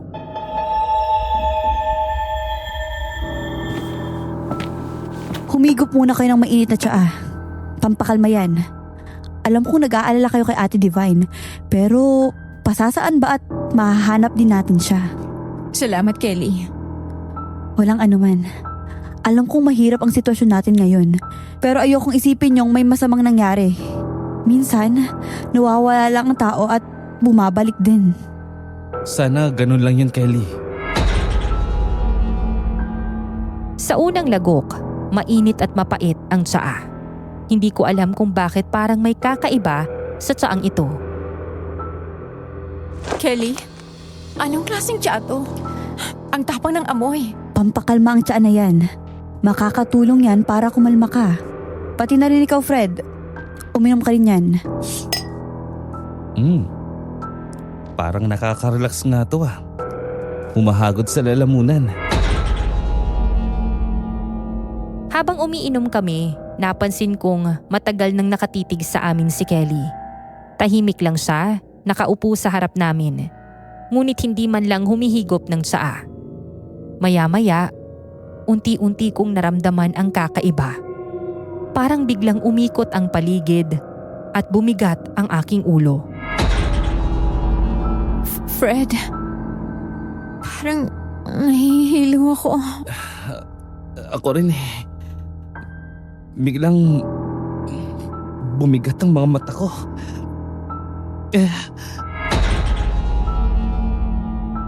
Napahawak ako sa noo. Unti-unting lumabo ang paligid at parang biglang umikot ang mundo, Miss Ligaya. Kelly, may nilagay ka ba sa tsaa? Ano ba nangyayari? Nahihilo ako. Huwag kayong mag-alala. Magpapahinga lang kayo sandali. Kapag nagising kayo, maayos na ang lahat.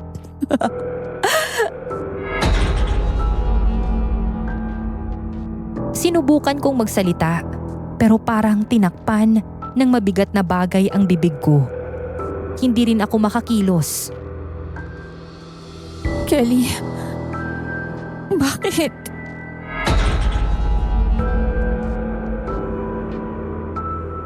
Lumapit siya sa akin. Marahan. Hinawakan niya ang balikat ko at tumingin ng diretso sa aking mga mata. Kailangan to, Joanne. Para sa kabutihan ng lahat, matulog muna kayo ni Fred.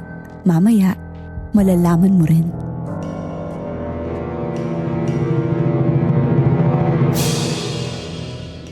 Unti-unti kong naramdaman ang pagkawala ng lakas sa katawan ko. Si Fred ay nakayuko na sa mesa. Tuluyang nawala ng malay. Sinubukan kong tumayo pero hindi ko na kaya. Ang paligid ay parang umuusog, lumalabo, umiikot. Huling nakita ko si Kelly, nakangiti. Pero malamig ang tingin. Dahan-dahan kong naramdaman ang pagbigat ng aking mga talukap. Lalong lumabo ang lahat hanggang sa tuluyan na akong nawala ng malay. Pagmulat ko, nagulat ako. Nakagapos na ako sa isang malaking poste sa gitna ng plaza ng baryo. Madilim na ang paligid at ang tanging liwanag ay nagmumula sa mga itim na kandilang nakatulos sa paligid. Anong nangyayari? Bakit ako nakagapos? Pilit kong iginalaw ang aking mga kamay, ngunit halos mawala na ang sirkulasyon ng dugo sa higpit ng pagkakagapos ng lubid. Nasa gitna ako ng plaza, suot ang isang puting bestida. Laking gulat ko nang makita sa harap ko ang mga taga-baryo. Nakaluhod sila. Sabay-sabay na bumubulong ng mga salitang hindi ko maintindihan.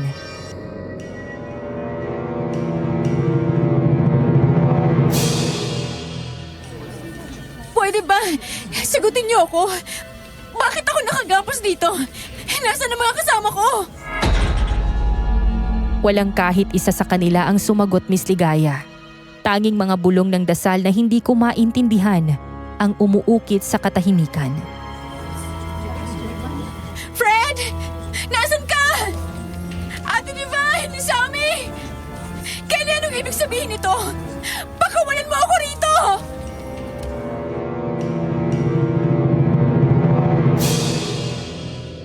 Ngunit wala pa ring sumagot. Wala rin doon ang mga kasama ko at si Kelly. Natatandaan ko na pinainom kami ni Kelly ng tsaa. Tapos ay bigla na lang kaming nahilo ni Fred.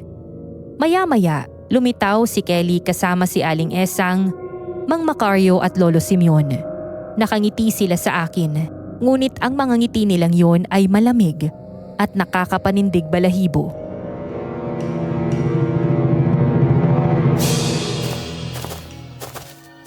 Kelly, bakit ako nakagapos? Nasaan ang mga kasama natin? Pasensya ka na, Joanne. Pero sige, ipapaliwanag namin sa iyo ang lahat. Ang totoo, hindi ko naman kayo inimbitahan dito para maging bisita sa fiesta. Anong ibig mong sabihin? Dinala ko kayo rito para maging handa sa aming fiesta at para maging alay. Ano? Anong handa? Anong alay? Kelly, ano bang sinasabi mo? Hindi pa ba halata? Mga aswang kami, Joanne. Lahat ng taga rito sa baryo ay mga aswang. At ngayong bisperas ng fiesta, ikaw ang magiging alay. Para madagdagan ang aming kapangyarihan at matiyak ang masaganang pamumuhay. Napakislot ako sa gulat. Para akong binuhusan ng malamig na tubig. Hindi ako makapaniwala sa aking mga naririnig. Mga aswang? Hindi. Sabihin mo sa akin na hindi ito totoo. Kelly, magkaibigan tayo, di ba? Sabihin mo nagbibiro lang kayo. Na gino-joke niyo lang ako. Nasaan sina Fred? Nagtatago lang sila, di ba? Ano, para sa flag din ba to, Kelly? Sige na, sabihin mo na. Kaibigan? Kahit kailan hindi ko kayo tinuring na kaibigan. Kaya lang naman ako nag-apply sa call center na yon upang makakuha ng mga taong dadalhin ko rito sa amin para gawing handa at alay sa aming fiesta. At kayong tatlo yon. Itong nangyayari ngayon, hindi ito joke. Totoong-totoo ito, Joanne.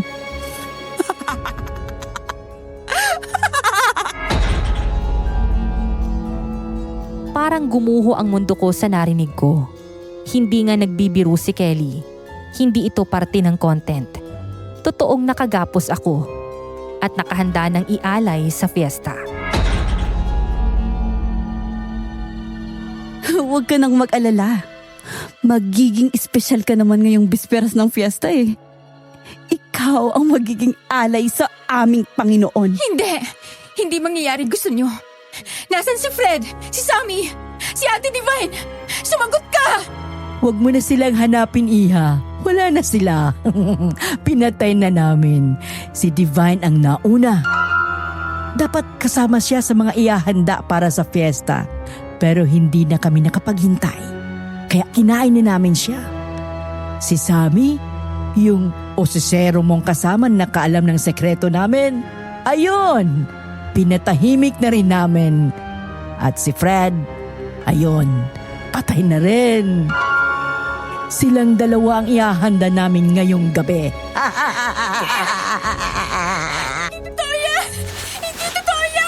Hindi ka namin binibiro, Iha. Sila ang gagawin naming handa ngayong bisperas.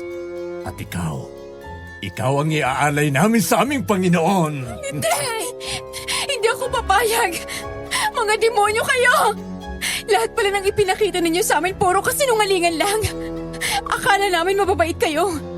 Lalo ka na, Kelly. Pinagkatiwalaan ka namin. Pero ito lang pala ang igaganti mo sa amin. Ibig sabihin, mga aswang pala yung mga kumakaluskos sa bubong. At yung nasa video. Kaya pala walang ulo yung mga tao rito dahil hindi kayo tao. Mga halimaw kayo. Pero hindi ako papayag sa gusto nyo. Hindi ako magiging alis sa pista ninyo. Wala ka na magagawa, Iha. Ang nakatakda ay nakatakda. Nakatakda kang mamatay ngayong gabi.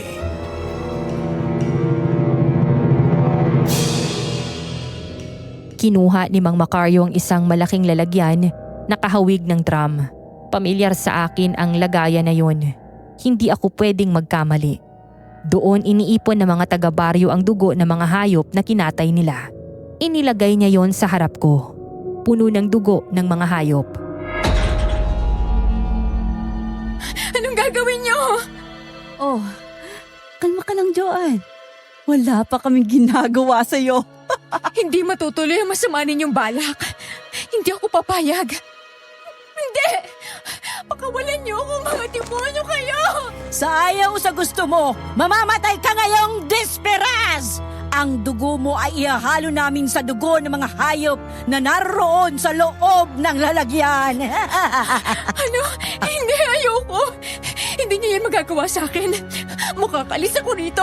Hindi ako papayag na mamatay rito. Hindi ka na makakaalis dito, Iha. Hindi ka na makababalik ng Maynila. Diyos ko, tulungan niyo ako. Iligtas niyo po ako sa mga halimaw na to. Maya-maya, nanlaki ang mga mata ko nang lumapit sa akin si Mang Macario. May hawak na itak. Anong gagawin niyo? Wag! Kaya tulungan mo ko. Huwag mo hayaang gawin nila to sa akin, please. Maawa ka sa akin. Pasensya na, Joanne. Pero kailangan namin gawin to. Patawarin mo ako. Wag! Huwag niyong gawin sa akin to! Nakikiusap ako! Akala ko na mga oras na yon ay katapusan ko na. Dahil ilang hakbang na lang, ay itatarak na ni Mang Macario sa leeg ko ang hawak niyang itak. Ngunit laking gulat ko nang may marinig kaming malakas na pagsabog. Nagkagulo at nataranta ang mga aswang sa baryo dahil sa nangyaring pagsabog. Pati na rin si Kelly at ang kanyang pamilya. Ano yun? Sino ang may gawa nun? Sinong pangahasang may gawa nito? Hanapin ninyo kung sino ang may gawa nito. Bababae sa atin ang may kagagawan ng kalapas ng anang ito.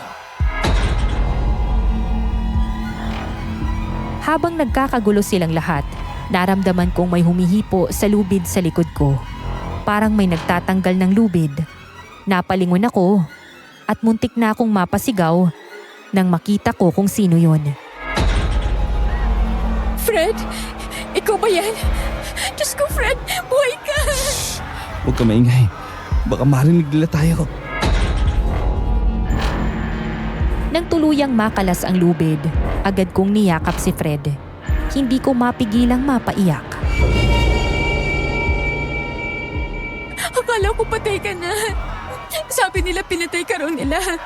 Sinasabi at Ate Divine, pinatay din nila. Mga aswang daw sila, Fred. Ako naman, gusto nila ako ialay sa fiesta. Oo, mga aswang sila. Lahat sila rito ay aswang. Pinatay na nila si Sammy at si TL Divine. Maswerte lang ako dahil nakatakas ako sa mga aswang na inutusan ni Kelly. Napatayin ako. Sinong may gawa ng pagsabog? Ako ang may kagagawa ng pagsabog. Ano, di ba? Nagulat at nataranta silang lahat. Ikaw? Pero paano mo nagawa yun? Wala nang oras para magpaliwanag pa, Joanne. Kailangan na natin makatakas dito. Kapag nakalayo na tayo, saka ako sasabihin sa iyong lahat. Tara na, bilisan mo na. Sige. Inay! Itay! Lolo! Nakawala ang alay! Ayun siya! Tumatakas! Buhay pa yung isang lalaki! Paano nangyari yun? Akala ko mapinatay niyo na siya! Kasama na mga kasama natin! Habulin ninyo sila. Huwag ninyong hayaang makatakas ang dalawa. Lalo na ang alay. Hinila ako ni Fred sa braso. Tumakbo kami ng tuloy-tuloy, walang hinto at hindi lumilingon. Bilisan mo, Joanne. Baka maabutan nila tayo. Eto na nga, binibilisan ko na. Diyos ko, ano ba itong napasukan natin? Hindi nyo kami matatakasan! Narinig ko ang boses ni Kelly, kaya hindi ko napigilang mapalingon sa likod.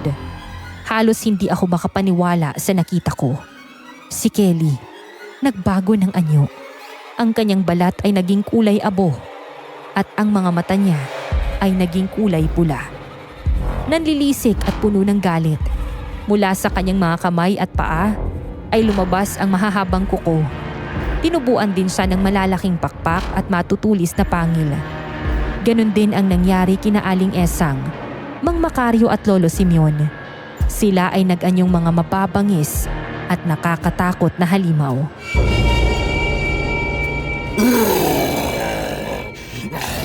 Fred, ano nangyari sa kanila?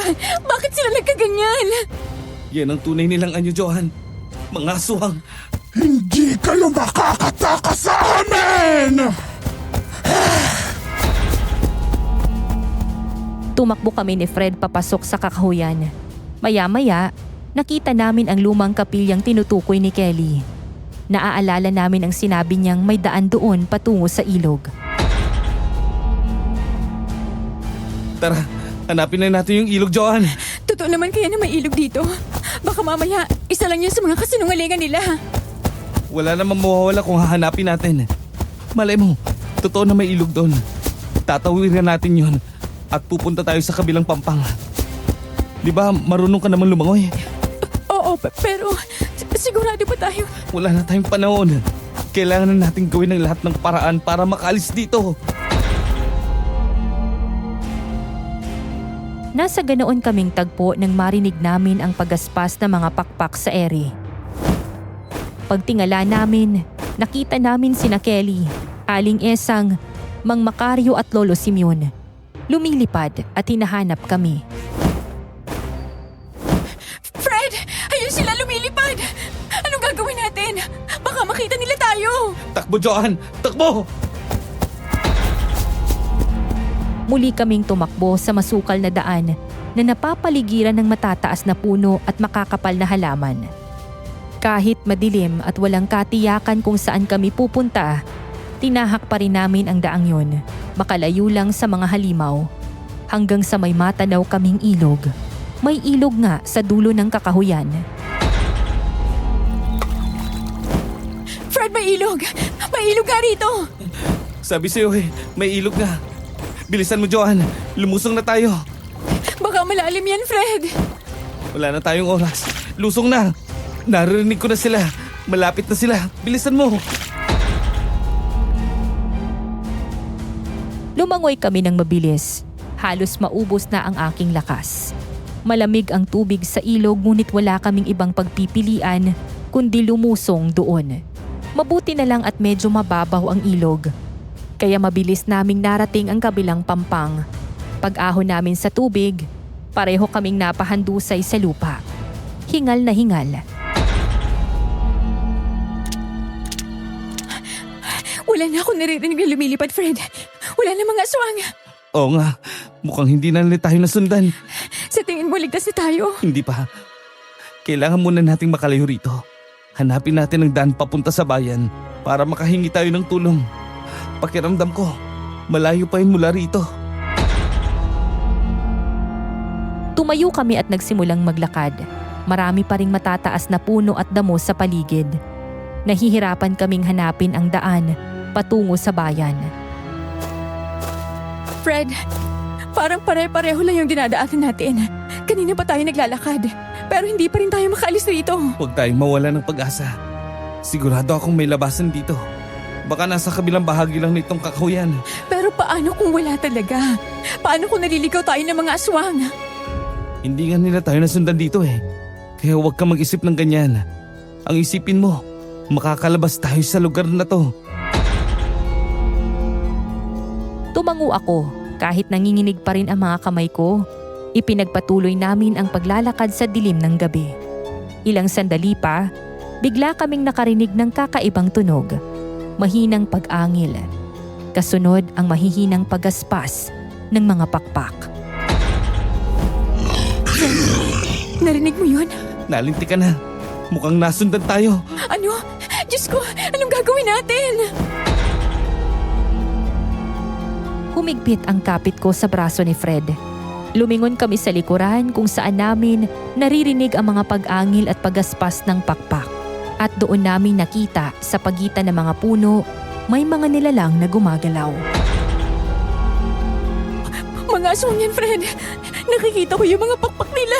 Nasundan nga nila tayo. Delikado to. Tara na, umalis na tayo rito. Bujoan, bilisan natin. Kailangan na nating matakasan sila. Muli kaming tumakbo. Ramdam ko ang paghampas ng mga sanga at dahon ng mga halaman na tumatama sa aking katawan. Sa likuran namin, dinig na dinig ko ang malakas na pagaspas ng mga pakpak at ang pag-angil ng mga aswang na humahabol sa amin. Fred, napapagod na ako. Kanina pa tayo takbo ng takbo. Nangihina na ako. Hindi tayo pwedeng tumigil, Joan. Maabutan nila tayo kapag tumigil tayo. Maya-maya, laking gulat namin ang harangan ng 3 aswang ang daraanan namin, Miss Ligaya. Nanlilisik ang kanilang mga mata at tumutulo mula sa kanilang mga bibig ang malapot na laway. Tanda ng labis na pagnanais nilang lapain kami. Nakaharap mga aswang sa daraanan natin, Fred! May kinuha si Fred mula sa bulsa ng kanyang pantalon. Isang maliit na bote na may lamang kung anong likido. Ano yan, Fred? Palagi akong may dalang ganito kapag nagpupunta ako sa malalayong lugar. Holy water to. Bigay ng lola ko. Sabi niya, pangontra raw to sa mga masasamang nilalang, lalo na sa mga aswang. Holy water? Ginamit ko to kanina nung sinubukan nila akong patayin. Bago pa ako makabalik sa'yo. Nakatakas ako dahil dito. Pero kaunti na lang laman. Hindi ko alam kung sapat pa to. Fred, baka makatulong pa rin. Subukan natin. Sana nga. Wala na tayong ibang pagpipilian. Hinawakan niya ng mahigpit ang botelya habang dahan-dahang lumalapit sa amin ang mga aswang. Sabik na sabik nang lapain kami. Fred, natatakot ako. Huwag kang bibitaw sa akin. Hanggat may natitira pang holy water sa botelyang to, may pag-asa pa tayo. Hinawakan ko ng mahigpit ang braso ni Fred. Huminto ang 3 aswang sa harap namin. Nginisian nila kami at saka umangil ng nakakakilabot. Samantala, itinaas ni Fred ang botelya. Nakahanda na siyang buksan ito. Fred, Handa ka na? handa na. Habang papalapit ang mga aswang, lalo akong kumapit kay Fred. Nanginginig ang kanyang mga kamay habang hawak ang botelya. Sa di kalayuan, lalong lumalapit ang 3 aswang. Mabilis na isinaboy ni Fred ang laman ng botelya sa mga aswang, dahilan upang mapahiyaw sila sa sakit. Namilipit sila sa sakit at isa-isang bumagsak sa lupa, Miss Ligaya. mahigpit pa rin ang pagkakakapit ko sa braso ni Fred. Patay na ba sila? Hindi ko alam. Hindi tayo pwede magtagal dito. Baka bumangon pa ang mga yan. Kaya halika na. Ipagpatuloy natin ang paghahanap ng daan papuntang bayan. Sige, Fred. Ngunit bago pa kami makaalis, muli kaming nakarinig ng malalakas na pagaspas ng mga pakpak mula sa ere. Kasabay nito, biglang lumakas ang ihip ng hangin sa paligid. Pagtingin namin sa itaas, nakita namin sina Kelly, Aling Esang, Mang Macario at Lolo Simeon na lumilipad. Para silang mga taong paniki. Fred, nasundan tayo ni na Kelly. Akala nyo ba makakatakas kayo ng ganong kadali? Nagkakamali kayo! Kahit saan kayo magpunta, susundan namin kayo! Hindi nyo kami matatakasan! Kung hindi nagtagumpay ang mga inutusan namin, kami na mismo ang tatapos sa inyong dalawa! Napaatras kaming dalawa. Parang sasabog sa kaba at takot ang dibdib ko sa mga sandaling yun. Ubus na ang laman ng botelya, Fred. Paano na to? Kailangan ulit nating tumakbo, Johan. Bilis! Takbo! Sige, tumakbo lang kayo kung gusto nyo. Kapag nahuli namin kayo, pahihirapan namin kayo bago namin kayo patayin. Dahil sa ginawa nyo, maraming namatay sa baryo namin. Hindi namin kayo mapapatawad! Tumakbo ka lang, Johan. Huwag kang titigil. Mukhang nakikita ko ng daan papunta sa kalsada. Siguro yun na yung daan papunta sa bayan. Diyos ko, pagod na ako, Fred. Nangihina na mga binti ko. Konting tiis na lang, Johan. Konting tiis na lang. Maya-maya, natanaw na namin ang kalsadang papunta sa bayan. Sa kabutihang palad, may dumating na tricycle, kaya agad namin itong pinara. Fred, may tricycle. Dali! Para! Mama, para! Kuya! Kuya, para! Pakiusap! Itigil mo ang tricycle, kuya! Huminto ang tricycle. Nakahinga ako ng maluwag. Manong, ihatid mo kami sa bayan. Bilisan mo, may umahabol sa amin! Kuya, bilisan mo! Hinahabol kami ng mga aswang! Agad kaming pinasakay ng driver at mabilis na humarurot ang tricycle. Habang kami nakasakay, sumilip ako sa likod at nakita ko sina Kelly, titig na titig sa amin at bakas ang matinding galit sa kanilang mga mukha. Ngunit hindi na nila kami sinundan. Wala na sila. Hindi na sila sumunod sa atin. Salamat at dumating ka, Manong. Kung hindi, baka inatake na nga kami ng mga aswang na yun. Kaya nga, Manong, utang namin sa iyong buhay namin. Ngunit laking gulat namin nang biglang sabihin ng tricycle driver na wala naman daw siyang nakitang mga aswang na lumilipad, Miss Ligaya. Ang nakita lamang niya ay kaming dalawa ni Fred na humahangos at tumatakbo. Pinasakay na lang daw niya kami dahil inakala niyang hinahabol kami ng mga masasamang loob. Ano? Wala ka nakitang aswang, Manong? Imposible. Muntik na nga nila kami maabutan bago pa kami nakasakay sa tricycle mo. Paano namang hindi mo sila makita, Manong? Humahalakak pa nga sila habang lumilipad. Kaya ba, nang makita mo kaming takot na tumatakbo, napakamot ka na lang sa ulo mo, Manong? Dahil wala ka naman talagang nakitang humahabol sa amin.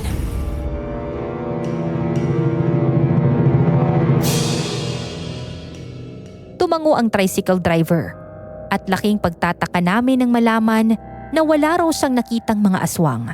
Ano yun? Kami lang ang nakakita sa kanila? O baka naman natatakot lang ang driver na magsalita, kaya sinabi na lang niya yon. Hindi namin alam kung ano ang totoo. Basta pagdating namin sa bayan, nagpahatid kami sa kanya sa pulisya upang humingi ng tulong tungkol sa nangyari sa amin at sa aming mga kasama. Pagdating namin doon, agad naming ikinwento sa mga pulis ang mga nangyari. Habang nagsasalita kami, tahimik lang silang nakikinig at tinititigan kami. Ilang sandali pa, tumango ang isa sa kanila at nagtanong kung saang lugar yon. upang mapuntahan daw nila. Sinabi naman ng isa sa mga pulis na matagal na nilang naririnig ang mga kwentong tungkol sa mga turistang nawawala sa isang liblib na baryo. Dahil dito, pumayag silang samahan kami pabalik doon upang magsagawa ng imbestigasyon. Nag-antay muna kami hanggang sa sumapit ang umaga bago kami nagtungo pabalik sa baryo ng mga aswang. Kinaumagahan, tinuro namin sa mga pulis ang direksyon at mga daang dinaanan namin papunta sa baryo. Dahil natatandaan pa rin namin ang mga daan na dinaanan namin. Sumakay kami sa mobile patrol at bumiyahe pabalik sa baryo.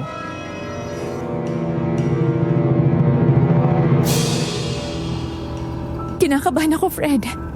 Paano kung muli tayong atakihin ng mga aswang? Huwag kang matakot. Kasama natin ang mga pulis. At isa pa, maraming namatay sa kanila sa pagsabog na nangyari kaya konti na lang sila. Sandali. Paano mo nga pala nagawa yun? Paano mo pinasabog ang mga bahay sa baryo ng mga aswang? Huwag kang maingay, Johan. Sekreto lang natin to, ha. Huwag mong sasabihin sa iba, lalo na sa mga pulis. Pinasabog ko ang baryo nila dahil may dala akong mga granada nung nagpunta tayo rito. Ano? Nung makatakas ako sa mga aswang na gustong pumatay sa akin, palihim akong pumasok sa bahay ni na Kelly upang kunin yung mga tinago kong pampasabog para sa plano kong pagtakas natin. Mabuti na lang at lahat sila ay nasa labas at pinagmamasdang ka habang nakagapos. Kung hindi ko sana nagawa na makapasok sa loob. Diyos ko, may dala kang ganun. Bakit ka nagdadala ng granada? Fred, delikado yun. Mabuti na lang at hindi sumabog habang nasa bahay tayo ni na Kelly. Pasaway ka talaga. Mabuti na lang at hindi natin sinabi sa mga pulis na nagkaroon ng pagsabog. Dahil siguradong tatanungin nila tayo kung bakit nangyari yon. At posibleng managot ka sa ginawa mo. Alam kong bawal at delikado. Pero maingat naman ako. Tinuruan ako ng tatay ko na gumamit nito at kung paano ingatan. Ipinadala niya ito sa akin para sa dagdag na proteksyon. Sabi niya, dahil liblib na lugar daw ang pupuntahan natin, baka mayroon tayong makaengkwentro na masasamang tao o kaya mga rebelde. Tinanong ko siya, bakit granada? Bakit hindi baril ang pinadala niya sa akin? Ang sagot niya, mas mabilis ko raw na mapoprotekta ng sarili ko at ang iba sa hindi inaasang panganib kapag ito ang ginamit ko. Minsan, kailangan din ng ibang paraan para hindi agad mapahamak. At tingnan mo, hindi ba malaking tulong to sa atin? Kaya pasalamatan natin ang granada at ang holy water. Kung hindi, patay na rin tayo sana ngayon. Nagpapasalamat ako sa ginawa mo pero mapanganib pa rin yun, Fred. Paano kung biglang sumabog? Di nadamay tayo. Huwag mo nang uulitin yun, ha? Pero salamat talaga, Fred, sa pagliligtas mo sa akin. Ikaw pa ba? Magkaibigan tayo, di ba? Kaya walang iwanan. Sabay tayong babalik sa Manila. Nakakalungkot lang dahil hindi na tayo makakabalik ng kumpleto.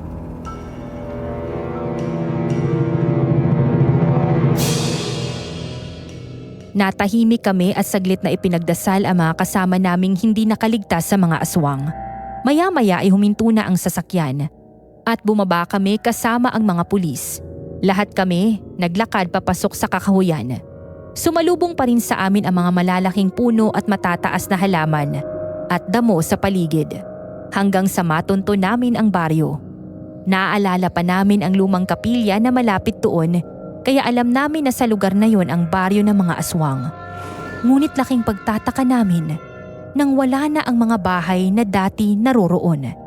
Kahit ang mga palatandaan na may naganap na pagsabog doon ay nawala na rin. Nawalang parang bula.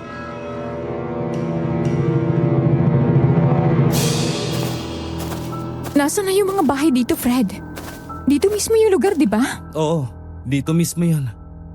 Dito pa nga sa pwesto na ito na nakatayo yung bahay ni na Kelly. Hindi ako pwedeng magkamali. Yan yung puno ng balete na malapit sa bahay nila, di ba? Pero bakit nawala ang mga bahay dito? Mga sir, hindi po kami pwede magkamali. Dito po talaga yung baryo na yun. Tandang-tanda pa po namin ang mga detalye. Dito po talaga yun. Kaya nga po mga sir, hindi po namin maintindihan kung bakit bigla na lang nawala ang baryo na yon. Imposible na bigla na lang silang umalis. Ano yun? Nakapaghakot sila sa loob lang ng magdamag? Nakakapagtaka talaga.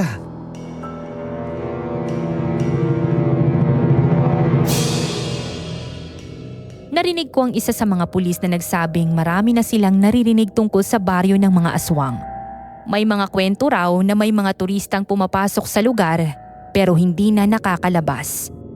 Ngunit tuwing may mga nakakaligtas at humihingi ng tulong sa kanila para puntahan ang baryo, wala silang makitang kahit na anong bakas dito. Tila ba hindi talaga nag-e-exist ang baryo na yon. Ang mga pulis ay patuloy na nag-e-inspeksyon at naglilibot-libot sa paligid. Ngunit sa huli ay bumalik rin kami sa sasakyan. Sinabi nila na wala silang magagawa kung wala naman doon ang hinahanap namin. Tutulungan na lang daw nila kaming makabalik sa Maynila.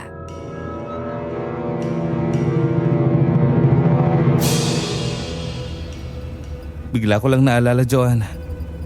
Yung litrato na nakita namin ni Sammy sa kwarto ni na Kelly. Yung may nakasulat na piyesta ng dugo. Naalala mo rin ba yung sinabi niya na urban legend daw? Yung tungkol sa pag-aalay ng dugo ng mga hayop tuwing piyesta? Lahat yun. Totoo pala. Anong ibig mong sabihin, Fred? Hindi lang basta urban legend yun. Dahil talagang ginagawa nila yun, Joanne. Una, nag-iipon sila ng dugo ng mga hayop. Tapos gagamitin nila yun sa bisperas ng piyesta. Pero bukod sa dugo ng mga hayop, kailangan din nila ng dugo ng isang taong iaalay. Para raw sa mas lalo silang lumakas at magkaroon ng masaganang pamumuhay. Ang ginagawa nila, hinahalo nilang dugo ng tao sa naipon nilang dugo ng mga hayop.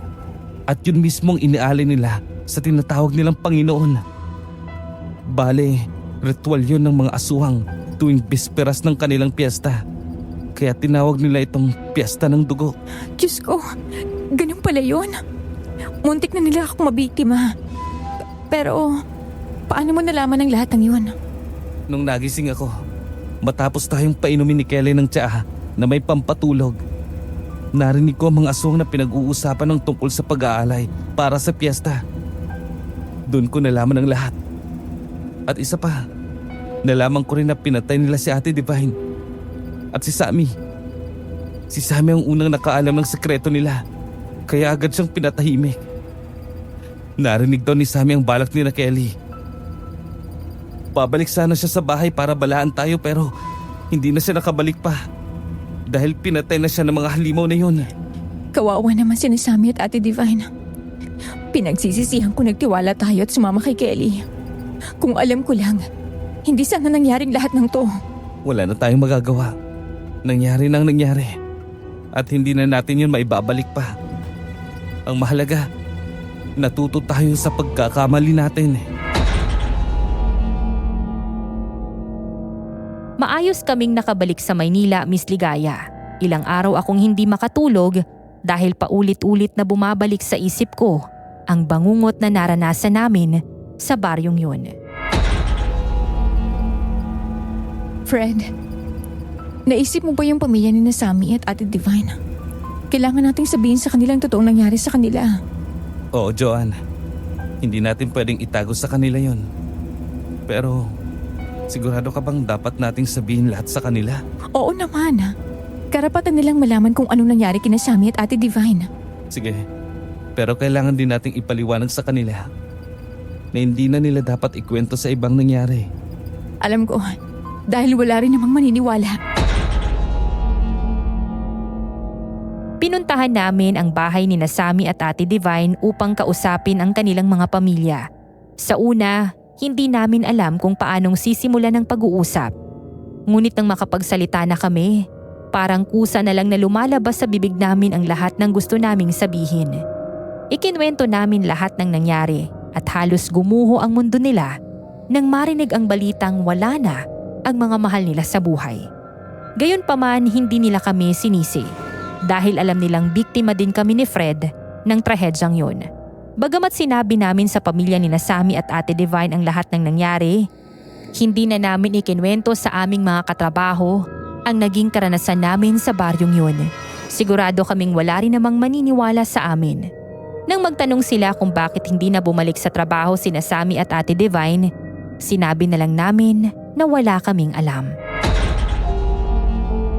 Sigurado ka ba na hindi ka na magbablog, Joanne? Sayang, ang dami mong followers, oh. Hindi na, Fred. Kahit kailan, hindi na ako babalik sa pagbablog. Tuwing susubukan ko, naaalala ko lang ang lahat ng nangyari sa atin. Lahat ng nakasave sa video cam ko, dinilit ko na. Mag-focus na lang ako sa trabaho natin. Ako nga rin eh. Sinusubsob ko na lang sarili ko sa trabaho para makalimutan ng lahat ng masasamang nangyari sa atin. Okay yan. Yan talagang pinakamabuting gawin natin ngayon.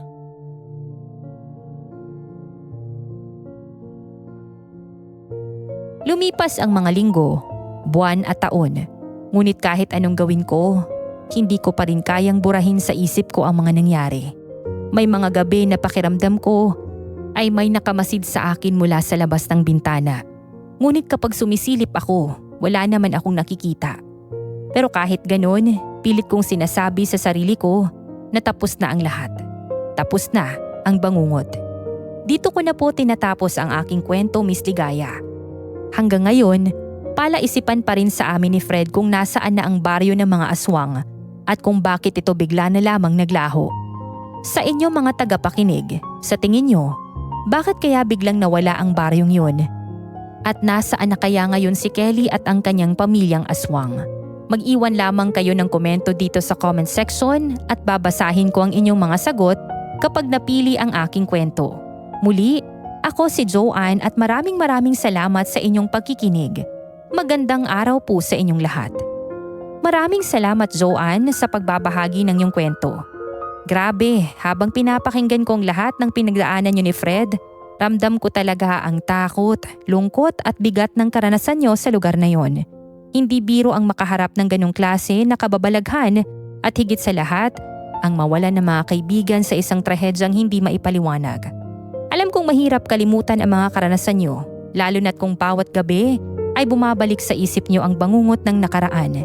Pero gusto kong sabihin sa iyo, Joanne, na napakalakas mo. Sa kabila ng lahat, pinili mong bumangon, ipagpatuloy ang buhay at manatiling matatag. Kayong dalawa ni Fred. Ang trauma ay hindi agad mawawala pero dahan-dahan sa paglipas ng panahon, matututunan mong tanggapin at bitawan ang sakit. Kung hindi mo pa kayang mag-vlog, ayos lang yan. Ang mahalaga ay nakapagpahinga yung isip mo. Huwag mong madaliin ang sarili mo. Ang paglimot ay isang proseso. At tungkol sa baryo ng mga aswang, baka sadyang hindi para sa atin ang kasagutan. May mga lugar talaga sa mundo na puno ng misteryo. May mga lugar na lumilitaw kapag gusto nilang magpakita. At naglalaho kapag sinusubukang hanapin. Marahil ganon ang baryong yun. Isang paalala na may mga bagay sa mundo na hindi kayang ipaliwanag ng siyensya, ng katwiran o ng mga tao. Sa ating mga listeners, anong masasabi nyo? Bakit kaya biglang nawala ang baryo ng mga aswang? May sumpa kaya ito? O baka naman protektado ng mga nilalang na hindi nakikita ng ating mga mata? I-share nyo ang inyong mga opinion sa comment section. Maraming salamat Joanne sa tapang at sa tiwala. Hangad ko na tuluyan ka nang makamove on sa mga masasamang nangyari sa inyo ni Fred at sana balang araw makabalik ka ulit sa pagbablog. Bago ako magpaalam, isang paalala po muna sa lahat ng mga listeners. Kung makakita po kayo ng ibang channels na nagre-re-upload at gumagamit ng aming mga content ng walang pahintulot, huwag po natin itong suportahan. Sa halip, paka-report po ninyo upang maprotektahan ang aming mga orihinal na kwento. Narito po ang opisyal na listahan ng aming mga legit channels. Kwentong Takip Silim, Sityo Pangil, Sityo Bangungot, Aswang Diaries, Aswang Confessions, at ang pinakabago nating channel, Aswang Radio. Maraming salamat sa inyong patuloy na pagtangkilik at pagsuporta. Muli, ako si Miss Ligaya. Hanggang sa susunod na kwentong aswang. Maraming salamat.